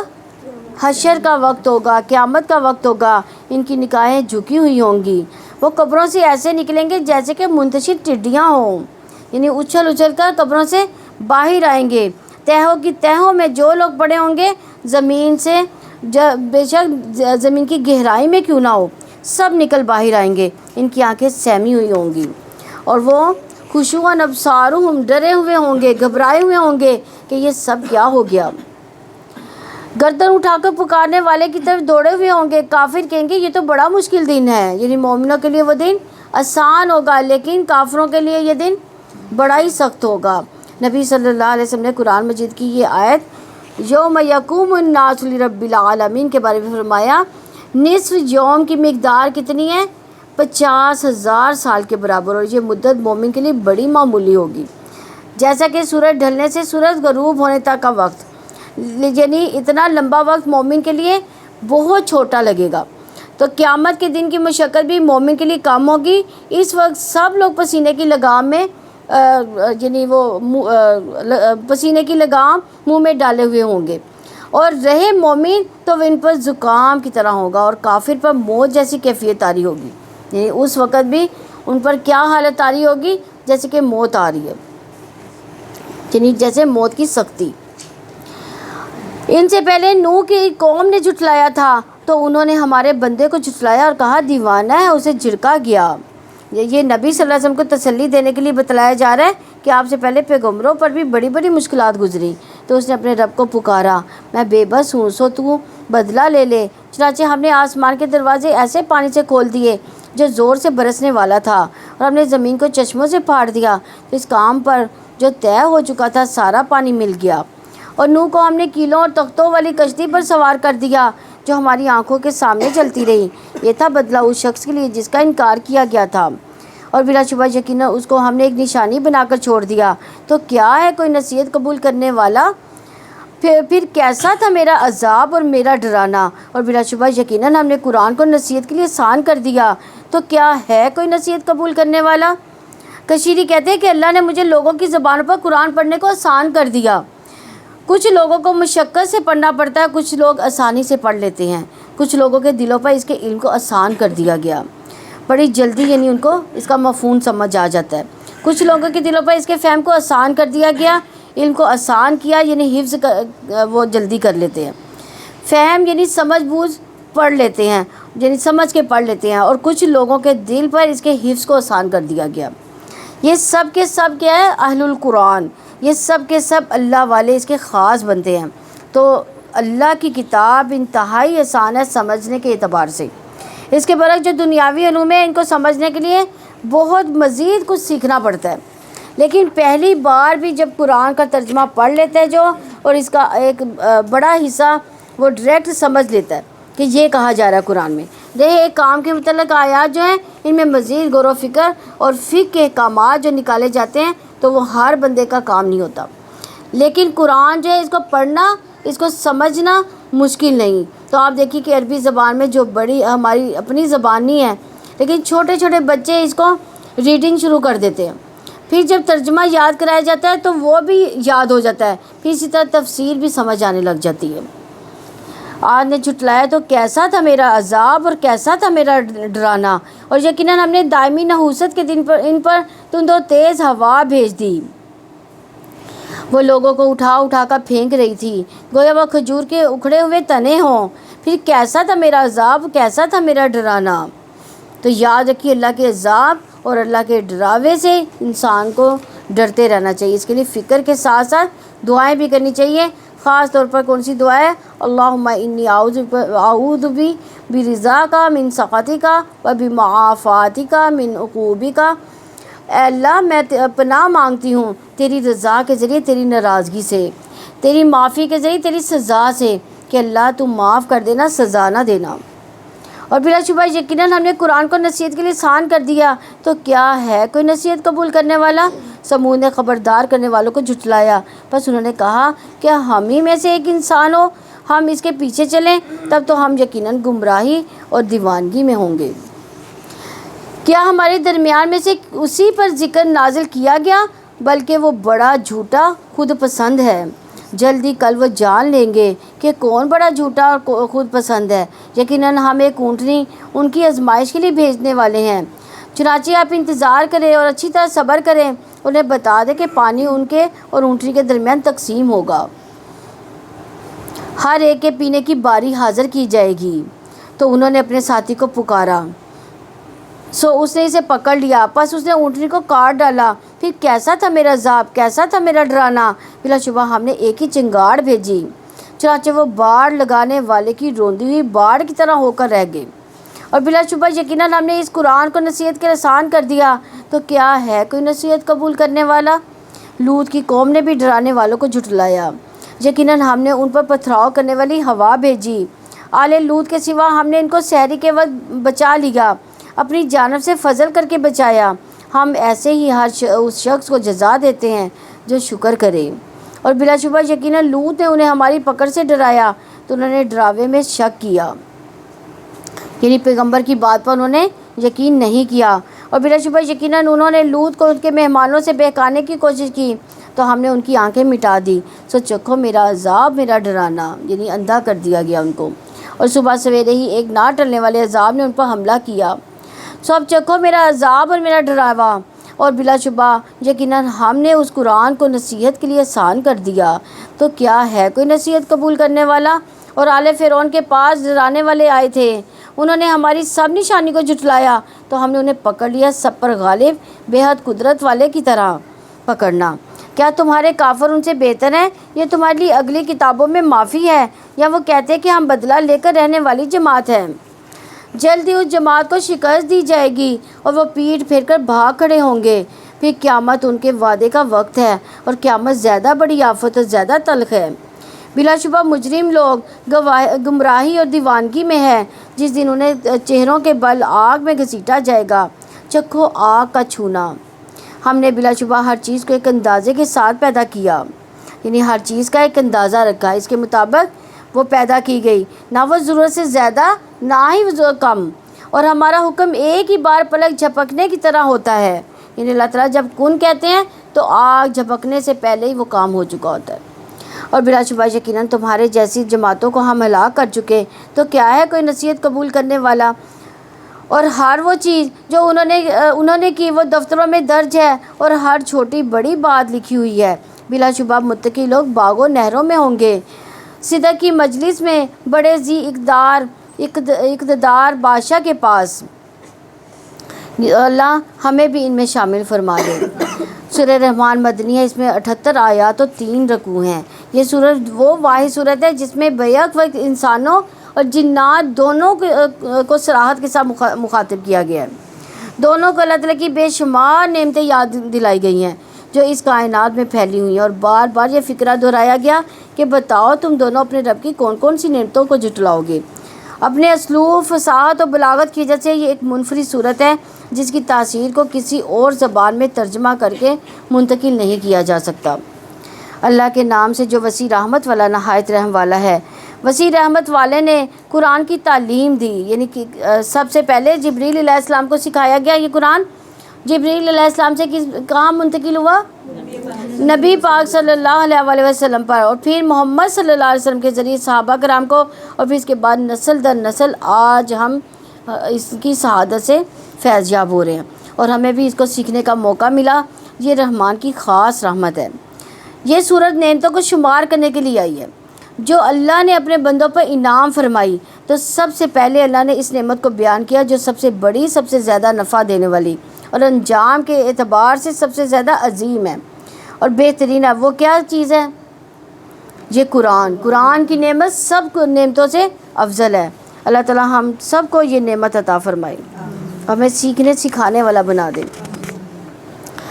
اس نے انسان کو پیدا کیا، اسے بولنا سکھایا۔ سورج اور چاند ایک حساب سے ہیں، اور بے تنے کے پودے اور درخت سجدہ کر رہے ہیں۔ اور آسمان کو اس نے بلند کیا اور میزان قائم کر دی کہ تم ناپ تول میں حد سے تجاوز نہ کرو، اور انصاف کے ساتھ وزن قائم کرو، ناپ تول میں گھٹا نہ دو، یعنی ناپ تول کو کم کر کے نہ دو۔ اور زمین کو اس نے مخلوق کے لیے بچھا دیا، اس میں پھل ہیں، ان کے کھجور کے درخت غلافوں میں خوشوں پر ہیں، بوسے والا اناج ہے اور خوشبودار پھول ہیں۔ تو اے جنو انس، تم دونوں اپنے رب کی کن کن نعمتوں کو جھٹلاؤ گے؟ فَبِأَيِّ آلَاءِ رَبِّكُمَا تُكَذِّبَانِ، تو یہاں ایک سوال بھی ہے کہ تم اپنے رب کی کون کون سی نعمتوں کو انکار کرو گے۔ نبی صلی اللہ علیہ وسلم نے فرمایا میں نے جنوں پر سورہ رحمان پڑھی تو وہ تم سے بہتر جواب دینے والے تھے۔ جب میں اس آیت پر آتا فَبِأَيِّ آلَاءِ رَبِّكُمَا تُكَذِّبَانِ، تو وہ جواب دیتے لَا بِشَيْءٍ مِّن نِعْمَتِكَ رَبَّكَ نُكَذِّبُ فَلَكَ الْحَمْدُ، اے ہمارے رب ہم تیری نعمتوں میں سے کسی چیز کو بھی نہیں جھٹلاتے، ساری تعریف تیرے لیے ہے۔ اگر عربی میں جواب نہیں بھی آتا تو آپ اردو میں بھی جواب دل میں دے سکتے ہیں کہ ہم کسی چیز کو نہیں جھٹلاتے، ہم ساری نعمتوں کا اقرار کرتے ہیں۔ اس نے انسان کو کھنکھناتی مٹی سے پیدا کیا جو ٹھیکری جیسی تھی، اس نے جن کو آگ کے شعلے سے پیدا کیا۔ تو اے جنو تم دونوں اپنے رب کی کن کن نعمتوں کو جھٹلاؤ گے؟ دونوں مشرقوں کا وہی رب ہے، دونوں مغربوں کا وہی رب ہے۔ فَبِأَيِّ آلَاءِ رَبِّكُمَا تُكَذِّبَانِ، دو سمندروں کو اس نے ملا دیا جو ایسے باہم مل جاتے ہیں کہ ان دونوں کے درمیان پردہ ہے کہ وہ آگے نہیں بڑھتے، یعنی دو مختلف رنگوں کے دریا اکٹھے ساتھ ساتھ بہہ رہے ہوتے ہیں، اختلاف کے باوجود وہ ساتھ چلتے ہیں اور ایک دوسرے کے ساتھ زیادتی نہیں کرتے، یعنی ایک دوسرے میں ملتے نہیں۔ فَبِأَيِّ آلَاءِ رَبِّكُمَا تُكَذِّبَانِ، ان دونوں سے موتی اور مونگے نکلتے ہیں۔ فَبِأَيِّ آلَاءِ رَبِّكُمَا تُكَذِّبَانِ، اور سمندر میں پہاڑوں جیسے بلند کھڑے جہاز اسی کے ہیں۔ تو فَبِأَيِّ آلَاءِ رَبِّكُمَا تُكَذِّبَانِ، جو زمین پر ہیں ہر ایک چیز فانی ہے اور آپ کے رب ہی کا چہرہ باقی رہ جائے گا جو بڑی شان والا اور بڑی عزت والا ہے۔ فَبِأَيِّ آلَاءِ رَبِّكُمَا تُكَذِّبَانِ، آسمانوں میں زمین میں جو بھی ہے سب اسی سے مانگ رہا ہے۔ وہ روزانہ ایک نئی شان میں ہے، یعنی اللہ ہر روز ایک نئی شان میں ہے۔ وہ گناہ معاف کرتا ہے، پریشانیاں دور کرتا ہے، کچھ لوگوں کا مقام اونچا کرتا ہے، کچھ اونچوں کا نیچے کرا دیتا ہے۔ ہر روز وہ اپنی مخلوقات کے شکوے سنتا ہے، زمین و آسمان والے اسے بے نیاز نہیں ہو سکتے۔ اس نے زندگی بخشی، وہی موت دیتا ہے، وہی پالتا ہے، وہی فریاد رسی کرتا ہے۔ ہر روز اللہ تعالیٰ کی تجلیاں مختلف طرح کی ہوتی ہیں، اس لیے انسان کو کبھی بھی مایوس نہیں ہونا چاہیے۔ جو لوگ اللہ کو پہچانتے ہیں وہ اسی پر بھروسہ رکھتے ہیں، جو صبح کرتے ہیں تو دیکھتے ہیں کہ اللہ اس کے ساتھ کیا معاملہ فرمائے گا، جب شام کرتے ہیں تو اسی کو پیش نظر رکھتے ہیں کہ اب دیکھیں کیا ہوتا ہے۔ وہ اپنے عام اوقات میں اللہ کی مرضی کے مطابق چلتے ہیں، اسی سے امیدیں رکھتے ہیں دعاؤں کی قبولیت کی، کیونکہ وہ جانتے ہیں کہ سارے کا سارا اختیار کس کے پاس ہے؟ اللہ کے ہاتھ میں، ان کا اپنا کچھ بھی اختیار نہیں ہے۔ فَبِأَيِّ آلَاءِ رَبِّكُمَا تُكَذِّبَانِ، اے دو بھاری گروہ، ہم جلدی تمہارے لیے فارغ ہوئے چاہتے ہیں۔ فَبِأَيِّ آلَاءِ رَبِّكُمَا تُكَذِّبَانِ، اے گروہ جن و انس، اگر تم آسمان و زمین کے کناروں سے نکل سکتے ہو تو نکل جاؤ، کسی غلبے کے سوا تم نہیں نکلو گے۔ فَبِأَيِّ آلَاءِ رَبِّكُمَا تُكَذِّبَانِ، تم پر آگ کا شعلہ دھواں چھوڑ دیا جائے گا، پھر تم مقابلہ نہ کر سکو گے۔ فَبِأَيِّ آلَاءِ رَبِّكُمَا تُكَذِّبَانِ، پھر جب آسمان پھٹ جائے گا تو وہ سرخ چمڑے جیسا سرخ ہو جائے گا۔ فَبِأَيِّ آلَاءِ رَبِّكُمَا تُكَذِّبَانِ، پھر اس دن نہ کسی انسان سے نہ کسی جن سے اس کے گناہ کا پوچھا جائے گا۔ فَبِأَيِّ آلَاءِ رَبِّكُمَا تُكَذِّبَانِ، مجرموں کو ان کی علامت ہی سے پہچان لیا جائے گا، پھر انہیں ان کی پیشانی کے بالوں اور قدموں سے پکڑا جائے گا۔ فَبِأَيِّ آلَاءِ رَبِّكُمَا تُكَذِّبَانِ، یہ وہی جہنم ہے جس کو مجرم لوگ جھٹلایا کرتے تھے، اس کے اور کھولتے گرم پانی کے درمیان میں وہ چکر لگاتے رہتے تھے۔ یعنی جب پیاس لگے گی تو پھر کس طرف انسان دوڑتا ہے؟ پانی کی طرف، لیکن وہ کہاں پہ دوڑیں گے؟ ابلے ہوئے پانی کی طرف، پھر وہاں نہ کھڑے ہو سکیں گے بلکہ واپس جہنم میں چلے جائیں گے۔ فَبِأَيِّ آلَاءِ رَبِّكُمَا تُكَذِّبَانِ، اور جو اپنے رب کے سامنے کھڑا ہونے سے ڈر گیا اس کے لیے دو باغ ہیں۔ یعنی اللہ کا ڈر کیا ہے؟ اللہ کا تقویٰ۔ یہ ایسا نہیں ہے کہ جیسے شیر سے انسان ڈرتا ہے، نہیں، بلکہ اس کا مطلب یہ ہوتا ہے کہ اللہ کے ڈر کی وجہ سے نافرمانیوں سے انسان رک جائے، اللہ کے ڈر کی وجہ سے اللہ کی اطاعت گزار بن جائے۔ فَبِأَيِّ آلَاءِ رَبِّكُمَا تُكَذِّبَانِ، دونوں ہی بہت شاخوں والے ہیں۔ فَبِأَيِّ آلَاءِ رَبِّكُمَا تُكَذِّبَانِ، ان دونوں میں دو چشمے بہہ رہے ہیں۔ فَبِأَيِّ آلَاءِ رَبِّكُمَا تُكَذِّبَانِ، دونوں میں ہر پھل کی دو دو قسمیں ہیں۔ فَبِأَيِّ آلَاءِ رَبِّكُمَا تُكَذِّبَانِ، وہ مسندوں پر تکیہ لگائے ہوئے جن کے استر موٹے ریشم کے ہوں گے، اور دونوں باغوں کے تر و تازہ پھل بالکل ہی قریب ہوں گے۔ فَبِأَيِّ آلَاءِ رَبِّكُمَا تُكَذِّبَانِ، ان میں نیچی نگاہ والی عورتیں ہوں گی جنہیں ان سے پہلے کسی انسان یا جن نے چھوا تک نہیں ہوگا۔ فَبِأَيِّ آلَاءِ رَبِّكُمَا تُكَذِّبَانِ، گویا کہ وہ عورتیں یاقوت اور مرجان ہیں۔ فَبِأَيِّ آلَاءِ رَبِّكُمَا تُكَذِّبَانِ، نیکی کا بدلہ نیکی ہی ہے۔ یعنی یہ ایک ضابطہ ہے، یہ ایک اصول ہے، جو نیک کام کرے گا اس کا بدلہ نیک ہی ہوگا، جو بد کرے گا تو اس کا بدلہ بد ہی ہوگا، یعنی احسان کا بدلہ احسان ہی ہو سکتا ہے۔ فَبِأَيِّ آلَاءِ رَبِّكُمَا تُكَذِّبَانِ، اور ان دو کے علاوہ اور بھی دو باغ ہیں۔ فَبِأَيِّ آلَاءِ رَبِّكُمَا تُكَذِّبَانِ، دونوں سیاہی مائل گہرے سبز ہیں۔ فَبِأَيِّ آلَاءِ رَبِّكُمَا تُكَذِّبَانِ، ان دونوں میں جوش مارتے ہوئے دو چشمے ہیں۔ فَبِأَيِّ آلَاءِ رَبِّكُمَا تُكَذِّبَانِ، ان دونوں میں پھل اور کھجوروں کے درخت اور اناج ہے۔ فَبِأَيِّ آلَاءِ رَبِّكُمَا تُكَذِّبَانِ، ان میں کئی خوبصورت عورتیں ہیں۔ فَبِأَيِّ آلَاءِ رَبِّكُمَا تُكَذِّبَانِ، گوری سیاہ آنکھوں والی عورتیں خیموں میں رکی ہوئی ہوں گی۔ یعنی یہاں جنت کی عورتوں کی خوبی بتائی گئی ہے کہ وہ خیموں میں رکی ہوئی ہوں گی، ادھر ادھر گھومتی نہیں پھریں گی۔ فَبِأَيِّ آلَاءِ رَبِّكُمَا تُكَذِّبَانِ، ان سے پہلے کسی انسان یا کسی جن نے انہیں چھوا تک نہ ہوگا۔ فَبِأَيِّ آلَاءِ رَبِّكُمَا تُكَذِّبَانِ، نادر اور نفیس خوبصورت سبز قالینوں پر تکیہ لگائے ہوں گے۔ فَبِأَيِّ آلَاءِ رَبِّكُمَا تُكَذِّبَانِ، آپ کے رب کا نام بڑا ہی بابرکت ہے، جو بڑی شان والا، بڑی عزت والا ہے۔ تبارک اسمک ربک ذی الجلال والاکرام، تو اس سے پتہ چلتا ہے کہ انسان کو اللہ کا ذکر کرنے کے علاوہ جس کام کا بھی آغاز کرے یا ابتدا کرے اسے بسم اللہ سے کرے۔ سورہ واقعہ مکی ہے، اس میں 96 آیات اور 3 رکوع ہے۔ اللہ تعالیٰ کے نام سے جو وسیع رحمت والا نہایت رحم والا ہے۔ جب واقعہ ہونے والی واقعہ ہو جائے، یعنی سورت کا نام واقعہ رکھا گیا، یہ لازمی پیش ہونے والا واقعہ۔ کون سا واقعہ؟ یہ قیامت کے دن کا واقعہ جو ضرور واقعہ ہوگا، اور اس میں جو سختیاں واقع ہوں گی وہ بھی بڑی شدید ہوں گی۔ اس کے واقعہ ہونے میں کوئی جھوٹ نہیں، پست کرنے والی بلند کرنے والی، یعنی جب وہ سامنے آ جائے گی تو کوئی یہ نہیں کہے گا کہ ہم نہیں مانتے اس کو۔ اور دوسرا یہ کہ ہر چیز کے یہ معیار بدل دے گا، الٹ پلٹ کر رکھ دے گا۔ دنیا میں بلند مقام والوں کی پستی کا دن ہے جو اللہ کی نافرمانیوں میں بلندی حاصل کرتے رہے، اور پھر کچھ لوگوں کو قیامت کے دن جہنم کی طرف گرا دے گا اور کچھ لوگوں کو جنت کی طرف بلند کر دے گا۔ ان لوگوں کو قیامت کے دن اللہ بلند کر دے گا جو دنیا میں کم ترین خیال کیے جاتے تھے، اور کچھ لوگ پاؤں تلے روندے جائیں گے۔ اسی لیے نبی صلی اللہ علیہ وسلم نے فرمایا قیامت کے دن متکبر کو چونٹیوں کی طرح پیش کیا جائے گا، گویا کہ ان کی شکلیں انسان جیسی ہوں گی اور ہر حقیر چیز ان سے بلند ہوگی۔ چونٹی کو آپ دیکھیں تو کتنی چھوٹی لگتی ہے زمین پہ چلتے، تو اس طرح سے جو تکبر کرنے والے ہیں اس وقت قیامت کے دن اس طرح سے ہوں گے۔ رسول اللہ صلی اللہ علیہ وسلم نے فرمایا بے شک قیامت کے دن میرے نزدیک سب سے زیادہ ناپسندیدہ اور دور رہنے والے لوگ وہ ہوں گے جو زیادہ باتونی، بلا سوچے سمجھے اور بغیر احتیاط سے بولنے والے اور تکبر کرنے والے ہیں۔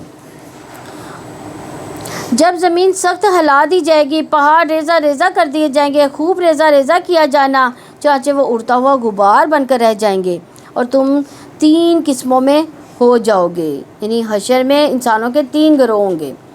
کچھ لوگ عرش کے دائیں جانب ہوں گے، یہ وہ لوگ ہوں گے جو آدم علیہ السلام کی دائیں جانب سے نکلے، انہیں ان کا نامہ اعمال دائیں ہاتھ میں دیا جائے گا، انہیں دائیں طرف لے جایا جائے گا۔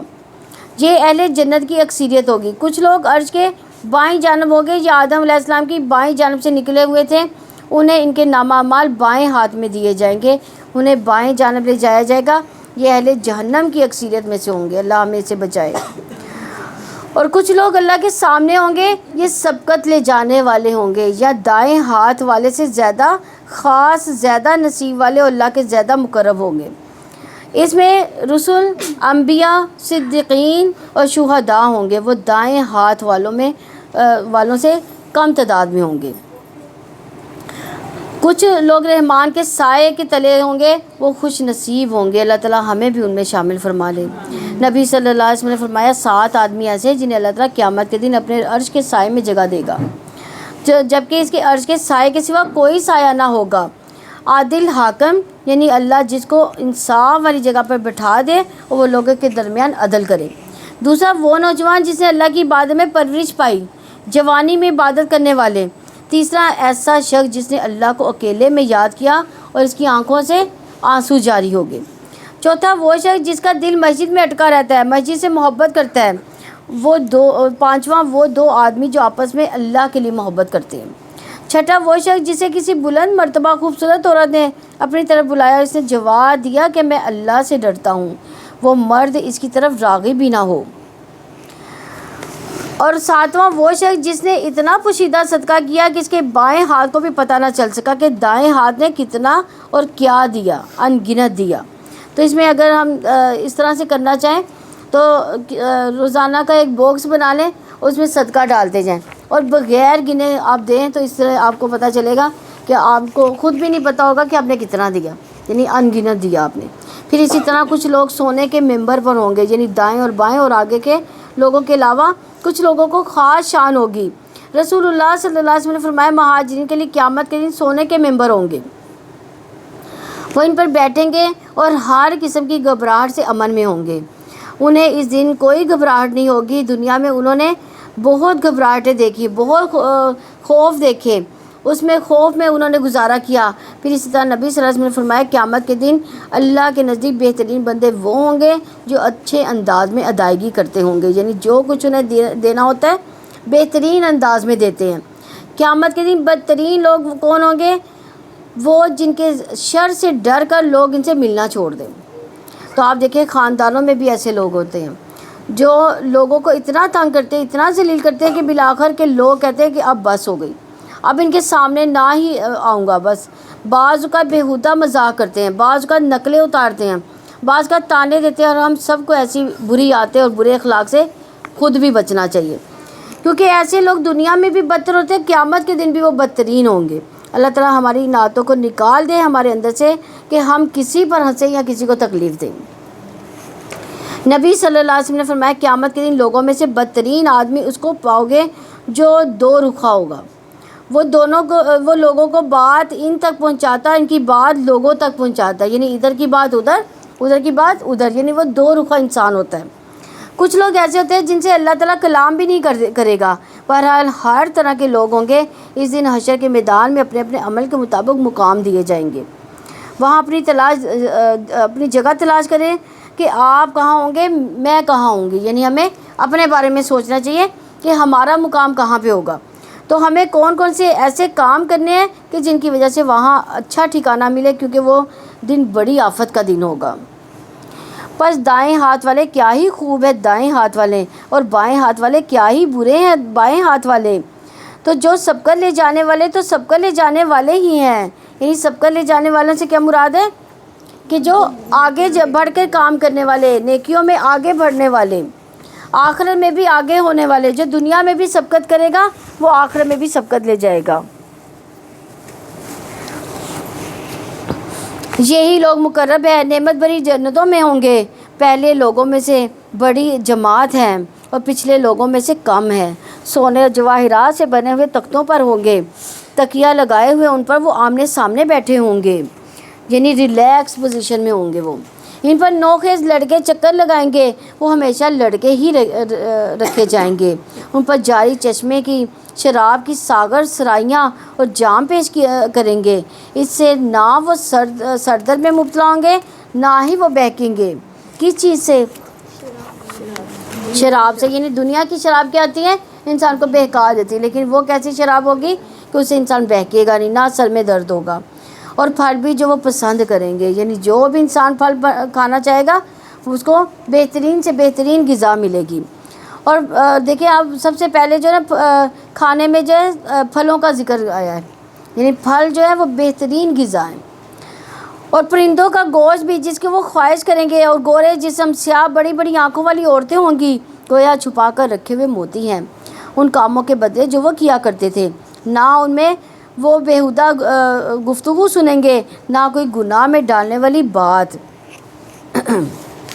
نہیں، جو لوگ دنیا میں بیہودگی سے بچتے ہیں کیونکہ ان کو پسند نہیں، اللہ ان کو قیامت کے دن بھی بچائے گا پھر۔ مگر یہ کہنا کہ سلام ہے سلام ہے، یعنی ہر ایک سے سلامتی ہی سلامتی ہوگی، اچھی بات سنیں گے اور اچھی بات ہی کہیں گے۔ اور دائیں ہاتھ والے کیا ہی خوب ہے دائیں ہاتھ والے، وہ بیریوں میں سے ہوں گے جن کے کانٹے دور کیے گئے ہوں گے، یعنی بیری کا درخت بھی جنت کے درختوں میں سے ایک درخت ہے، مبارک درخت ہے یہ۔ اور اس درخت کو کاٹنے سے منع کیا گیا ہے کیونکہ اس میں پھل بھی ہیں اور لوگوں کے لیے علاج بھی ہے۔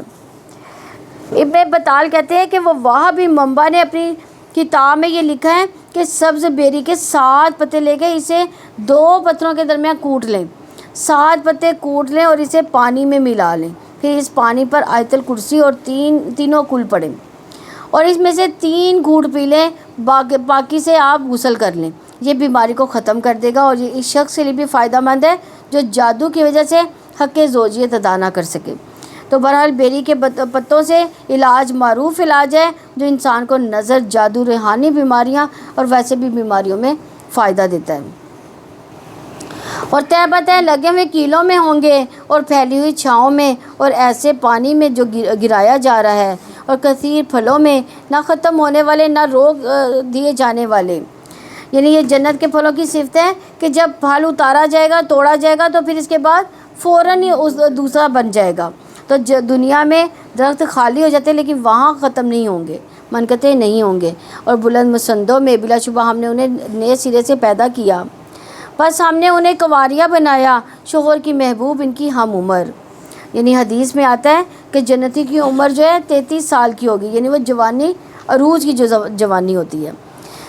دائیں ہاتھ والوں کے لیے ہوں گے پہلے لوگوں میں سے ایک بڑا گروہ ہے اور پچھلے لوگوں میں سے بھی ایک بڑا گروہ ہے، اور بائیں ہاتھ والے کیا ہی برے ہیں بائیں ہاتھ والے، وہ انتہائی گرم ہوا اور کھولتے ہوئے پانی میں اور سیاہ دھوئیں کے سائے میں ہوں گے، نہ ہی ٹھنڈا ہے نہ ہی باعزت ہے۔ اس سے پہلے بلا شبہ وہ نعمتوں میں پالے جاتے تھے اور وہ بہت بڑے گناہ شرک پر اصرار کیا کرتے تھے، یعنی دنیا میں وہ عیش کی زندگی بسر کرتے تھے، نمازیں چھوڑ دیتے تھے، اللہ کے احکامات چھوڑ دیتے تھے، کیونکہ اگر دیکھا جائے تو خوشحالی بڑی آزمائش ہے اور نعمتیں بڑی آزمائش ہے۔ جب انسان کو کھانے کو وافر مل جاتا ہے، جب انسان عیش و عشرت کے سامان وافر مقدار میں اس کو مل جاتا ہے تو پھر انسان اپنی آخرت سے غافل ہو جاتا ہے اور دنیا کو ہی جنت سمجھ بیٹھتا ہے اور اہم کاموں کو فراموش کر دیتا ہے، لیکن جہنم کا ایک غوطہ دنیا کی ساری خوشحالی بھلا دے گا۔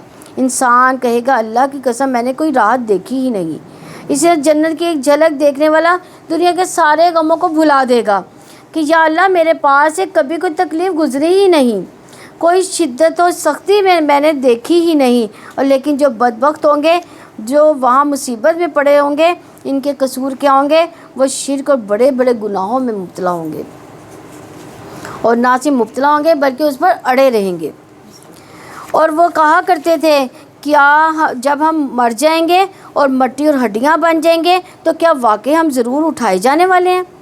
یعنی آخرت کو یقین ہی نہیں تھا ان کو آخرت کا۔ اور کیا ہمارے پہلے باپ دادا بھی، آپ کہتے بلا شبہ پہلے اور پچھلے ایک معلوم دن کے مقررہ وقت پر یقیناً جمع کیے جانے والے ہیں، پھر بلا شبہ تم ہی اے گمراہ ہو، اور پھر بلا شبہ تم ہی اے گمراہ جھٹلانے والے ہو، یقیناً تھوہر کا درخت کھانے والے ہو، پھر اسی سے پیٹ بھرنے والے ہو۔ یعنی زقوم، تھوہر کا درخت کون سا درخت ہے؟ زقوم کا درخت۔ زقوم کے درخت کا ایک قطرہ جو ہے وہ سمندر کے پانی میں گرا دیا جائے تو ہر چیز جو ہے وہ کڑوی ہو جائے گی۔ پھر اس پر کھولتے ہوئے پانی سے پینے والے، پھر پیاس کی بیماری میں اونٹ کی طرح پینے والے، یہی ہے اس کی مہمانی بدلے کے دن۔ اور ہم ہی نے تمہیں پیدا کیا تو تم تصدیق کیوں نہیں کرتے؟ تو کیا تم نے دیکھا کہ جو نطفہ تم ٹپکاتے ہو کیا تم اسے تو پیدا کرتے ہو یا پیدا کرنے والے ہم ہیں؟ ہم نے تمہارے درمیان موت کا وقت مقرر کیا اور ہم ہرگز عاجز نہیں ہیں۔ یعنی زندگی اور موت کس کے ہاتھ میں ہے؟ اللہ کے ہاتھ میں، اس سے کہ تمہاری جگہ تم جیسے اور پیدا کر دیں، تمہیں نئے سرے سے اس شکل میں پیدا کر دیں جسے تم نہیں جانتے، یہ تمہارے چہروں کو مس کر کے اور بھیانک شکلوں والے اٹھا لیے جائیں۔ اور بلا شبہ یقیناً اپنی پہلی پیدائش کو تم جانتے ہو تو کیوں نہیں تم سبق حاصل کرتے؟ پھر کیا تم نے دیکھا جو کچھ تم بولتے ہو کیا تم ہی اس کو اگاتے ہو یا اگانے والے ہم ہیں؟ اگر ہم چاہیں تو ضرور اس کو ریزہ ریزہ کر دیں، پھر تم تعجب سے باتیں ہی بناتے رہ جاؤ۔ یقیناً ہم پر تو ضرور تاوان ڈال دیا گیا، بلکہ ہم بالکل ہی محروم ہو گئے۔ تو کیا تم نے دیکھا وہ پانی جو تم پیتے ہو کیا اسے بادلوں سے تم نے نازل کیا یا اس کے نازل کرنے والے ہم ہیں؟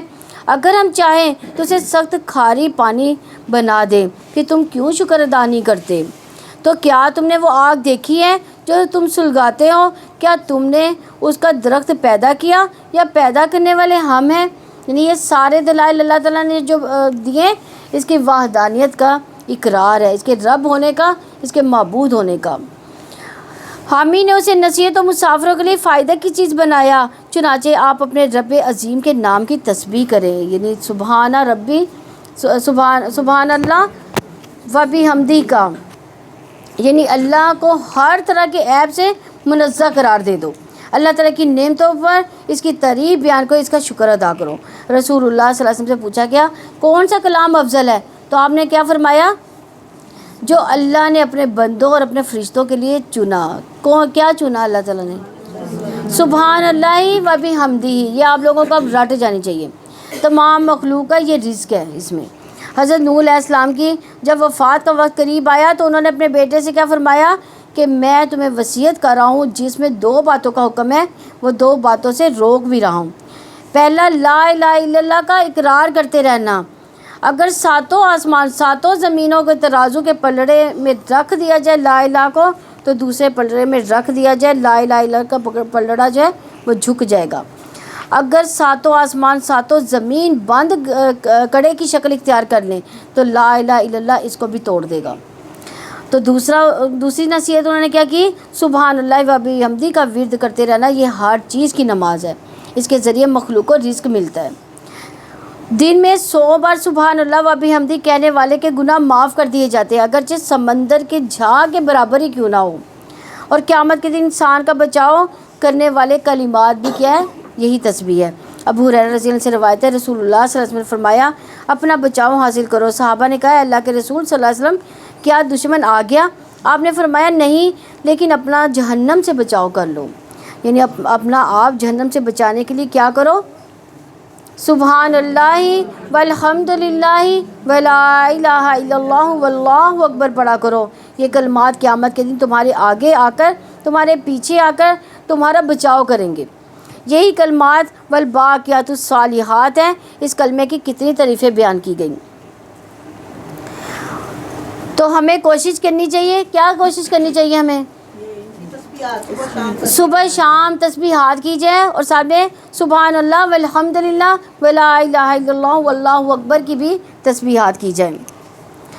پس نہیں میں قسم کھاتا تاروں کے گرنے کی جگہوں کی، اور یقیناً وہ اگر تم جانتے ہو تو واقعتاً ایک بہت بڑی قسم ہے۔ یہ کون سی قسم ہے؟ اور قرآن یہ اللہ تعالیٰ نے قسم کس کی کھائی ہے؟ قرآن کریم پر قسم کھائی ہے، یقیناً وہ بلا شبہ قرآن ہے، بڑی عزت والا ہے، ایک ایسی کتاب میں جو چھپا کر رکھی گئی، جسے پاک کیے گئے فرشتوں کے سوا کوئی نہیں چھو سکتا، تمام جہانوں کے رب کی طرف سے نازل کردہ۔ تو کیا تم اس کلام سے بے اعتنائی برتتے ہو، اور تم اپنا حصہ یہی ٹھہراتے ہو کہ یقیناً تم اسے جھٹلاتے رہو؟ پھر کیوں نہیں جب جان حلق تک پہنچ جاتی اور تم اس وقت دیکھ رہے ہوتے ہو، اور ہم تم سے زیادہ اس کے قریب ہوتے ہیں لیکن تم نہیں دیکھ سکتے۔ کیوں نہیں اگر تم کسی کے محکوم نہیں ہو، اگر تم اس میں سچے ہو تو اس جان کو واپس لٹا لاتے۔ پھر اگر وہ مقربین میں سے ہے تو راحت اور خوشبودار پھول اور نعمت والی جنت ہے، یعنی اگر مرنے والا مقربین میں سے ہو تو اس کو راحت، روح اور ریحان کی خوشخبریاں دی جائیں گی۔ اللہ ہم سب کو ایسی خوشخبریاں نصیب فرمائے۔ اور اگر وہ دائیں ہاتھ والے ہوں تو سلام ہے تجھ پر کہ تو دائیں ہاتھ والوں میں سے ہے، اور اگر وہ جھٹلانے والے گمراہ لوگوں میں سے ہوا تو کھولتے ہوئے پانی کی ضیافت ہے، اور جہنم میں داخل کیا جانا ہے، یقیناً یہی قطعی حق ہے۔ چنانچہ اپنے رب عظیم کے نام کی آپ تسبیح کریں۔ سورہ حدید مدنی ہے، اس میں 29 آیات اور 4 رکوع ہے۔ اللہ کے نام سے جو وسیع رحمت والا نہایت رحم والا ہے۔ اللہ تعالیٰ کا پاک ہونا بیان کیا ہے، ہر چیز جو آسمانوں اور زمین میں ہے وہ سب پر غالب اور کمال حکمت والا ہے۔ آسمانوں کی اور زمین کی بادشاہت اسی کے لیے ہے، وہی زندہ کرتا ہے، وہی موت دیتا ہے، وہی ہر چیز پر پوری طرح قدرت رکھنے والا ہے، وہی اول ہے، وہی آخر ہے، وہی ظاہر ہے، وہی باطن ہے، اور وہی ہر چیز کو خوب جاننے والا ہے۔ یعنی اللہ کے یہ 4 نام بڑی اہمیت کے حامل ہیں۔ ان کے ساتھ جو شخص اللہ کو پکارتا ہے، اللہ تعالیٰ اس کے وسوسے کو دور کر دیتا ہے۔ وہی ہے جس نے آسمان و زمین کو چند دنوں میں پیدا کیا، پھر وہ عرش پر بلند ہوا۔ وہ جانتا ہے جو زمین کے اندر داخل ہوتا ہے اور جو اس سے نکلتا ہے، اور جو آسمان سے اترتا ہے اور جو اس پہ چڑھتا ہے۔ جہاں کہیں بھی تم ہو وہ تمہارے ساتھ ہے، اور جو تم عمل کرتے ہو اللہ تعالیٰ اسے خوب دیکھنے والا ہے۔ یعنی ہم مسلسل اللہ کی نگاہ میں ہیں۔ ابن مسعود رضی اللہ عنہ کہتے ہیں کہ عرش پانی کے اوپر ہے، اللہ عز و جل کے اوپر، اللہ عز و جل عرش کے اوپر ہے، اور اللہ پر تمہارے اعمال میں سے کچھ بھی چھپا ہوا نہیں ہے۔ عرش پر ہوتے ہوئے وہ تمہاری دعائیں قبول کر رہا ہے۔ آسمانوں کی زمین کی بادشاہت اسی کے لیے ہے، تمام معاملات اللہ تعالیٰ کی جانب لوٹائے جاتے ہیں۔ وہ رات کو دن میں داخل کرتا ہے، وہ دن کو رات میں داخل کرتا ہے، اور سینوں کی باتوں کو خوب جاننے والا ہے۔ یعنی ایک بڑی چیز کا ذکر کیا گیا کہ رات اور دن کی تبدیلی کا، پھر دل کے الٹ پلٹ ہونے کے اندر جو خیالات آتے جاتے ہیں، ان کا سب کچھ کس کو علم ہے؟ اللہ تعالیٰ کو علم ہے۔ ایمان لاؤ اللہ تعالیٰ اس کے رسول پر، خرچ کرو اس میں سے جس پر اسے تمہیں جانشین بنایا۔ چنانچہ تم میں سے جو لوگ ایمان لائے، جنہوں نے خرچ کیا، ان کے لیے بہت بڑا اجر ہے۔ اور تمہیں کیا ہو گیا کہ تم اللہ تعالیٰ اور رسول پر ایمان نہیں لاتے؟ حالانکہ خود رسول تمہیں دعوت دے رہا ہے کہ تم اپنے رب پر ایمان لے آؤ، اور یقیناً اگر تم واقعی مومن ہو تو وہ تم سے پختہ عہد بھی لے چکا۔ وہی ہے جو اپنے بندے پر واضح آیات نازل کرتا ہے تاکہ وہ تمہیں تاریکیوں سے روشنی کی طرف نکال لائے، اور بلا شبہ اللہ تعالیٰ تم پر بے حد نرمی کرنے والا نہایت رحم والا ہے۔ اور تمہیں کیا ہے کہ تم اللہ تعالیٰ کی راہ میں خرچ نہیں کرتے، حالانکہ آسمان و زمین کی میراث اللہ تعالیٰ ہی کے لیے ہے۔ تم میں سے جن لوگوں نے فتح مکہ سے پہلے خرچ کیا، جہاد کیا اور بعد میں عمل کرنے والوں کے برابر نہیں، یہی لوگ درجے میں ان لوگوں سے بہت بڑے ہیں جنہوں نے فتح کے بعد خرچ کیا، جہاد کیا۔ اللہ تعالیٰ نے سب سے اچھے بدلے کا ہی وعدہ کیا، اور جو تم عمل کرتے ہو اللہ تعالیٰ اس سے خوب باخبر ہے۔ تو تمہیں یعنی اس میں کیا بتایا گیا کہ زمین و آسمان کی میراث کس کی ہے؟ اللہ تعالیٰ کی، اور یہ جو کچھ اس نے دیا ہوا ہے اس کا اصل مالک کون ہے؟ اللہ تعالیٰ۔ اگر تم اپنے ہاتھ سے نہیں دو گے تو اللہ تعالیٰ کیا کرے گا؟ تم سے یہ سارا کچھ چھین لے گا، تمہارے ہاتھ خالی کر دے گا، تم نے خالی ہاتھ ہی قبروں میں جانا ہے۔ تو وقت کی بات ہوتی ہے، بعض کا جب کسی چیز کی ضرورت ہوتی ہے انسان اگر اس وقت خرچ نہ کرے تو بعد میں خرچ کرنا پڑتا ہے، تو بعد میں خرچ کیا ہوا اس کو فائدہ نہیں دے گا۔ کون ہے جو اللہ تعالیٰ کو قرض حسنہ دے تو وہ اسے کئی گنا تک اس کے لیے بڑھا دے، اسی کے لیے باعزت اجر ہے۔ تو قرض حسنہ سے کیا مراد ہے یہاں پہ؟ صدقہ۔ ہاں، قرض حسنہ قرآن میں کئی جگہ پہ آتا ہے۔ قرض حسنہ وہ ہوتا ہے جو پاک و حلال مال سے دیا گیا ہو، گھٹیا اور ناپاک مال سے نہ دیا گیا ہو۔ وہ صدقہ جو انسان خوش دلی سے نکالے، اس وقت اللہ کی رضا حاصل کرنے کی تمنا رکھ رہا ہو۔ وہ خرچ جو کسی کو دے کر اس پر احسان نہ جتلائے، نہ کسی کو ایذا دے، اور پھر وہ خرچ جو انسان اللہ کے دین کے کام کے لیے دے، اور اس کو قرض حسنہ کہتے ہیں۔ تو اللہ تعالیٰ اس کو تمہارے لیے دگنا کر دے گا اور تم کو اجر عطا کرے گا۔ اور خرچ کرنے کے سلسلے میں یہ بھی یاد رکھیں کہ وہ چیزیں جو گھٹیا ہوں، ناقابل استعمال ہوں، وہ صدقہ کر کے آپ مطمئن نہ ہو جائے کہ ہم نے صدقہ کر لیا۔ انہیں اللہ کے راستے میں دیتے ہوئے عمدہ چیزیں دینا چاہیے۔ جس دن آپ مومن مردوں اور مومن عورتوں کو دیکھیں گے، ان کا نور ان کے آگے آگے ان کے دائیں دوڑا ہوگا۔ آج ایسے باغات میں خوشخبری ہو جن کے نیچے نہریں جاری ہیں، اس میں ہمیشہ کے رہائشی ہو، یہی بڑی کامیابی ہے۔ یعنی یہ کب کہیں گے؟ جب انسان پل صراط پر ہوگا، کیونکہ پل صراط جو ہے وہ اندھیرے میں ہوگا، اور اس وقت ہر شخص کے پاس صرف اپنی روشنی ہوگی۔ نبی صلی اللہ علیہ وسلم نے فرمایا قیامت کے دن اللہ ہر ایک کو اس کے عمل کے مطابق نور دے گا۔ بعض کو نور ایک عظیم پہاڑ کے برابر دے گا جو اس کے آگے آگے دوڑے گا، یعنی اتنا زیادہ نور ہوگا اس کے پاس۔ کچھ لوگوں کو اس سے کم نور دیا جائے گا، کچھ لوگوں کو کھجور کے پودے کے برابر جو انہوں نے ہاتھ میں پکڑا ہوگا، اور کسی کو ایسے بھی کم دیا ہوگا، اور آخری آدمی جس کو نور دیا گیا ہوگا اس کے پاؤں کے انگوٹھے کے اوپر دیا ہوا ہوگا۔ کبھی وہ جلے گا تو کبھی وہ بجھ جائے گا، تو جب پاؤں روشنی کرے گا تو وہ آگے چلے گا، جب نور بجھ جائے گا تو وہ رک جائے گا۔ اب اللہ تبارک تعالیٰ ان کے آگے آگے ہوں گے یہاں تک کہ ان کو آگ کی طرف لے جایا جائے گا، تو اس کا اثر تلوار کی تیز کی طرح باقی رہے گا۔ وہ پھسلن والا ہوگا، ان کو کہا جائے گا گزرو تو وہ اپنے نور کے مطابق گزر جائیں گے۔ بعض ہوں گے تو آنکھ جھپکنے کی دیر میں گزر جائیں گے، بعض وہ ہوں گے جو بجلی کی طرح گزر جائیں گے، بعض بادلوں کی طرح گزر جائیں گے، اور کچھ ستاروں کے ایک دوسرے کے اوپر حملہ کرنے کی طرح گزر جائیں گے۔ کچھ لوگ آندھی کی طرح گزر جائیں گے، کچھ لوگ گھوڑوں کے دوڑنے کی طرح گزر جائیں گے، کچھ آدمیوں کے دوڑنے کی طرح گزریں گے۔ پھر اس کے گزرنے کی باری آئے گی جس کو روشنی اس کے پاؤں کی پشت پر دی گئی، وہ چہرے ہاتھوں پاؤں کے بل رینگ رینگ کر گزرے گا۔ کوئی ہاتھ گرے گا، کبھی ہاتھ چمٹ جائے گا، کوئی پاؤں گرے گا، کوئی پاؤں چمٹ جائے گا۔ اس کے کناروں پیروں کو آگ پہنچے گی، لیکن پھر بھی وہ رینگتے رینگتے آخر کار نجات پا جائے گا۔ جب وہ نجات پا جائے گا، رک جائے گا، کہے گا اللہ کا شکر ہے جس نے مجھے وہ دیا جو کسی کو نہیں دیا۔ جب کہ میں نے جہنم کو دیکھ لیا تو اس نے مجھے اس سے نجات دے دی۔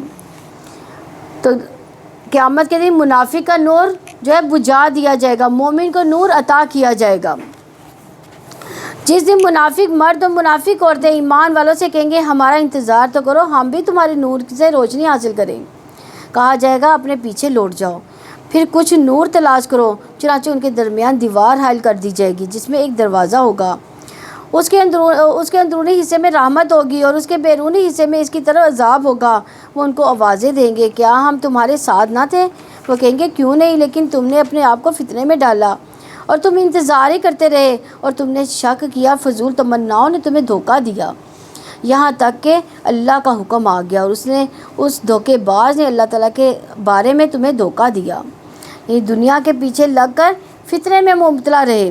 خسارے کے 4 اسباب یہاں بتا دیے گئے: اپنے آپ کو فتنے میں ڈالنا، آزمائشوں مصیبتوں کا انتظار کرنا، رسول اللہ صلی اللہ علیہ وسلم کی سچائی میں شک کرنا، اور چوتھا جس چیز کو انسان کے نفس ملمت سازی کر کے دکھاتے ہیں، ہوتی چیز وہ نہیں لیکن وہ اتنی خوبصورت لگتی ہے کہ انسان اسے دھوکہ کھا جاتا ہے۔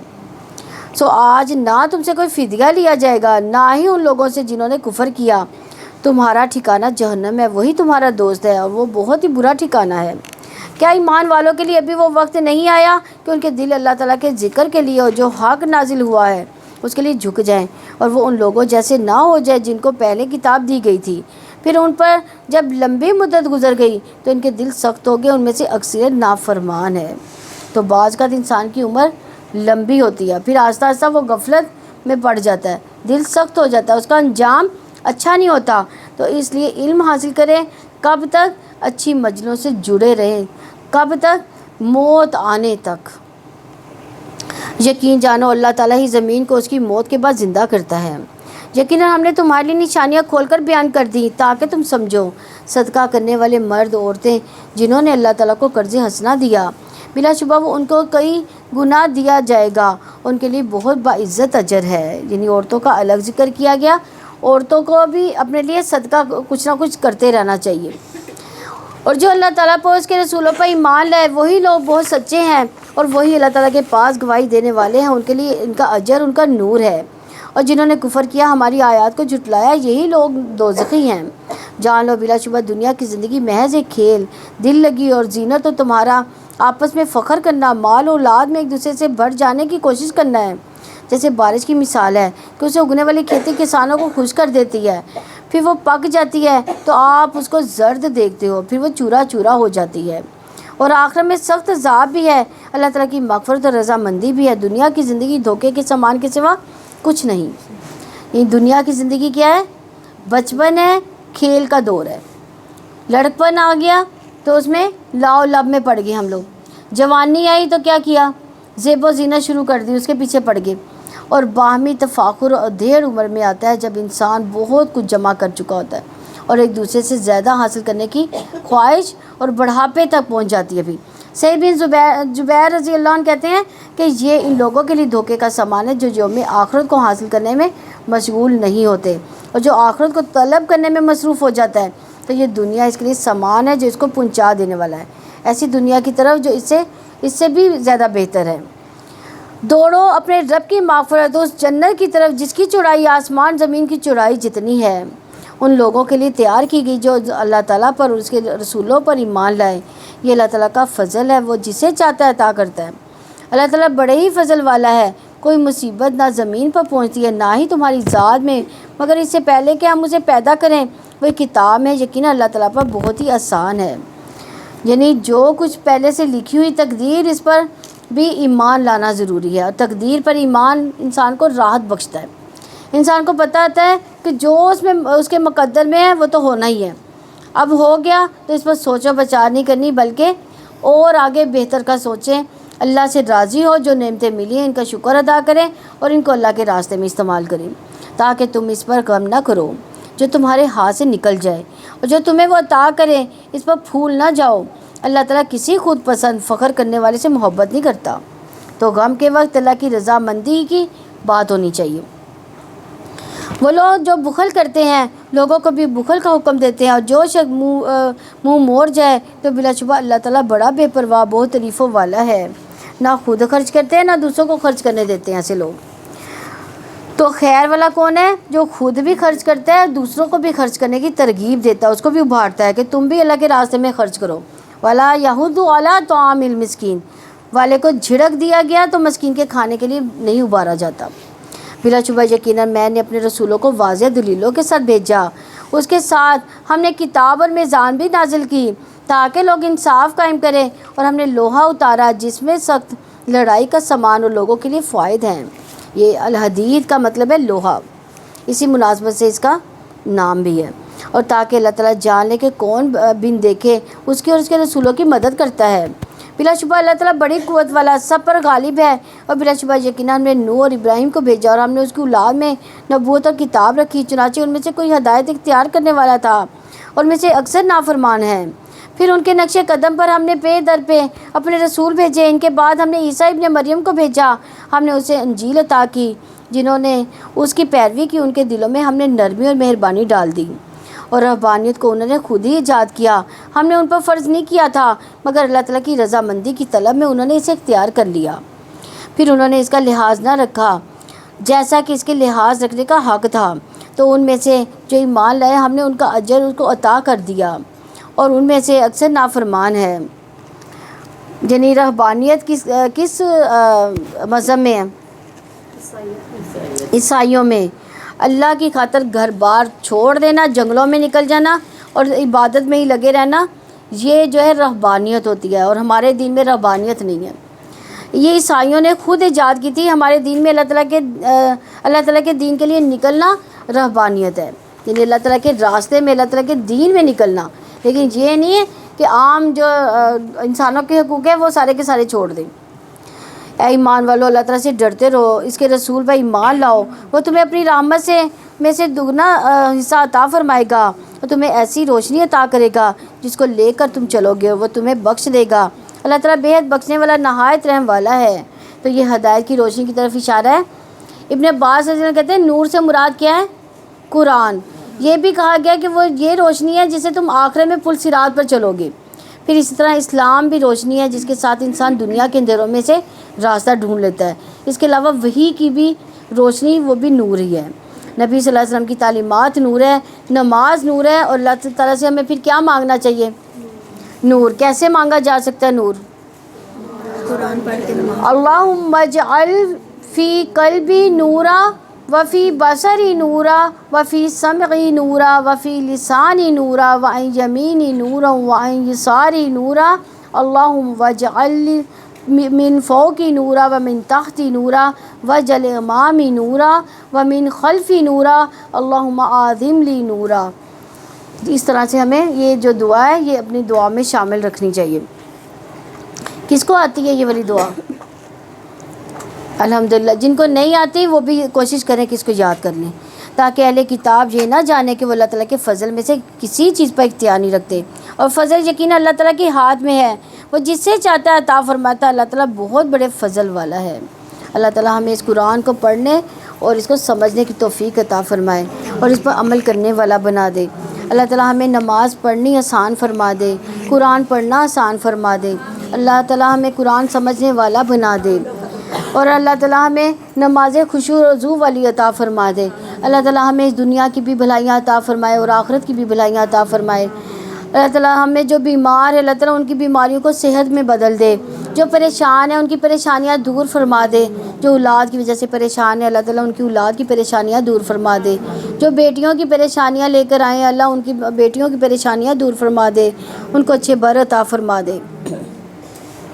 اور ہمارے محفل میں جتنے بھی لوگ ہیں یا ارحم الراحمین تو سے اپنی دعا کی طلبگار ہیں، اللہ ان سب کی جھولیاں دعاؤں سے بھر دینا، اللہ ان کو نامراد نہ یہاں سے لٹانا، اللہ جو جس کی مراد ہے اللہ تو پوری کر دینا، اللہ تو ہی مرادوں کو پورا کرنے والا ہے، تو ہماری ساری مرادیں پوری کر دے۔ اللہ ہم یہاں پہ رمضان کے مہینے میں تجھ سے بخشش مانگتی ہیں، یا ارحم الراحمین ہمیں بخش دینا، ہمارے گناہوں کو ہمیں نہ کرنے کی توفیق دینا، اور جو پچھلے گناہ ہو چکے اللہ وہ ہمیں معاف فرما دینا۔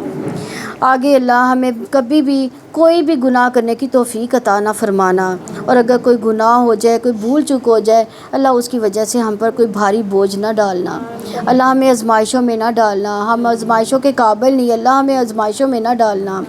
اللہ جب موت کی سختیاں آئے اللہ ان میں اپنی پناہ میں رکھ لینا، اللہ اپنا کلمہ نصیب فرما دینا، یا ارحم الراحمین آخرت کی سختیوں سے بھی ہمیں محفوظ فرمانا۔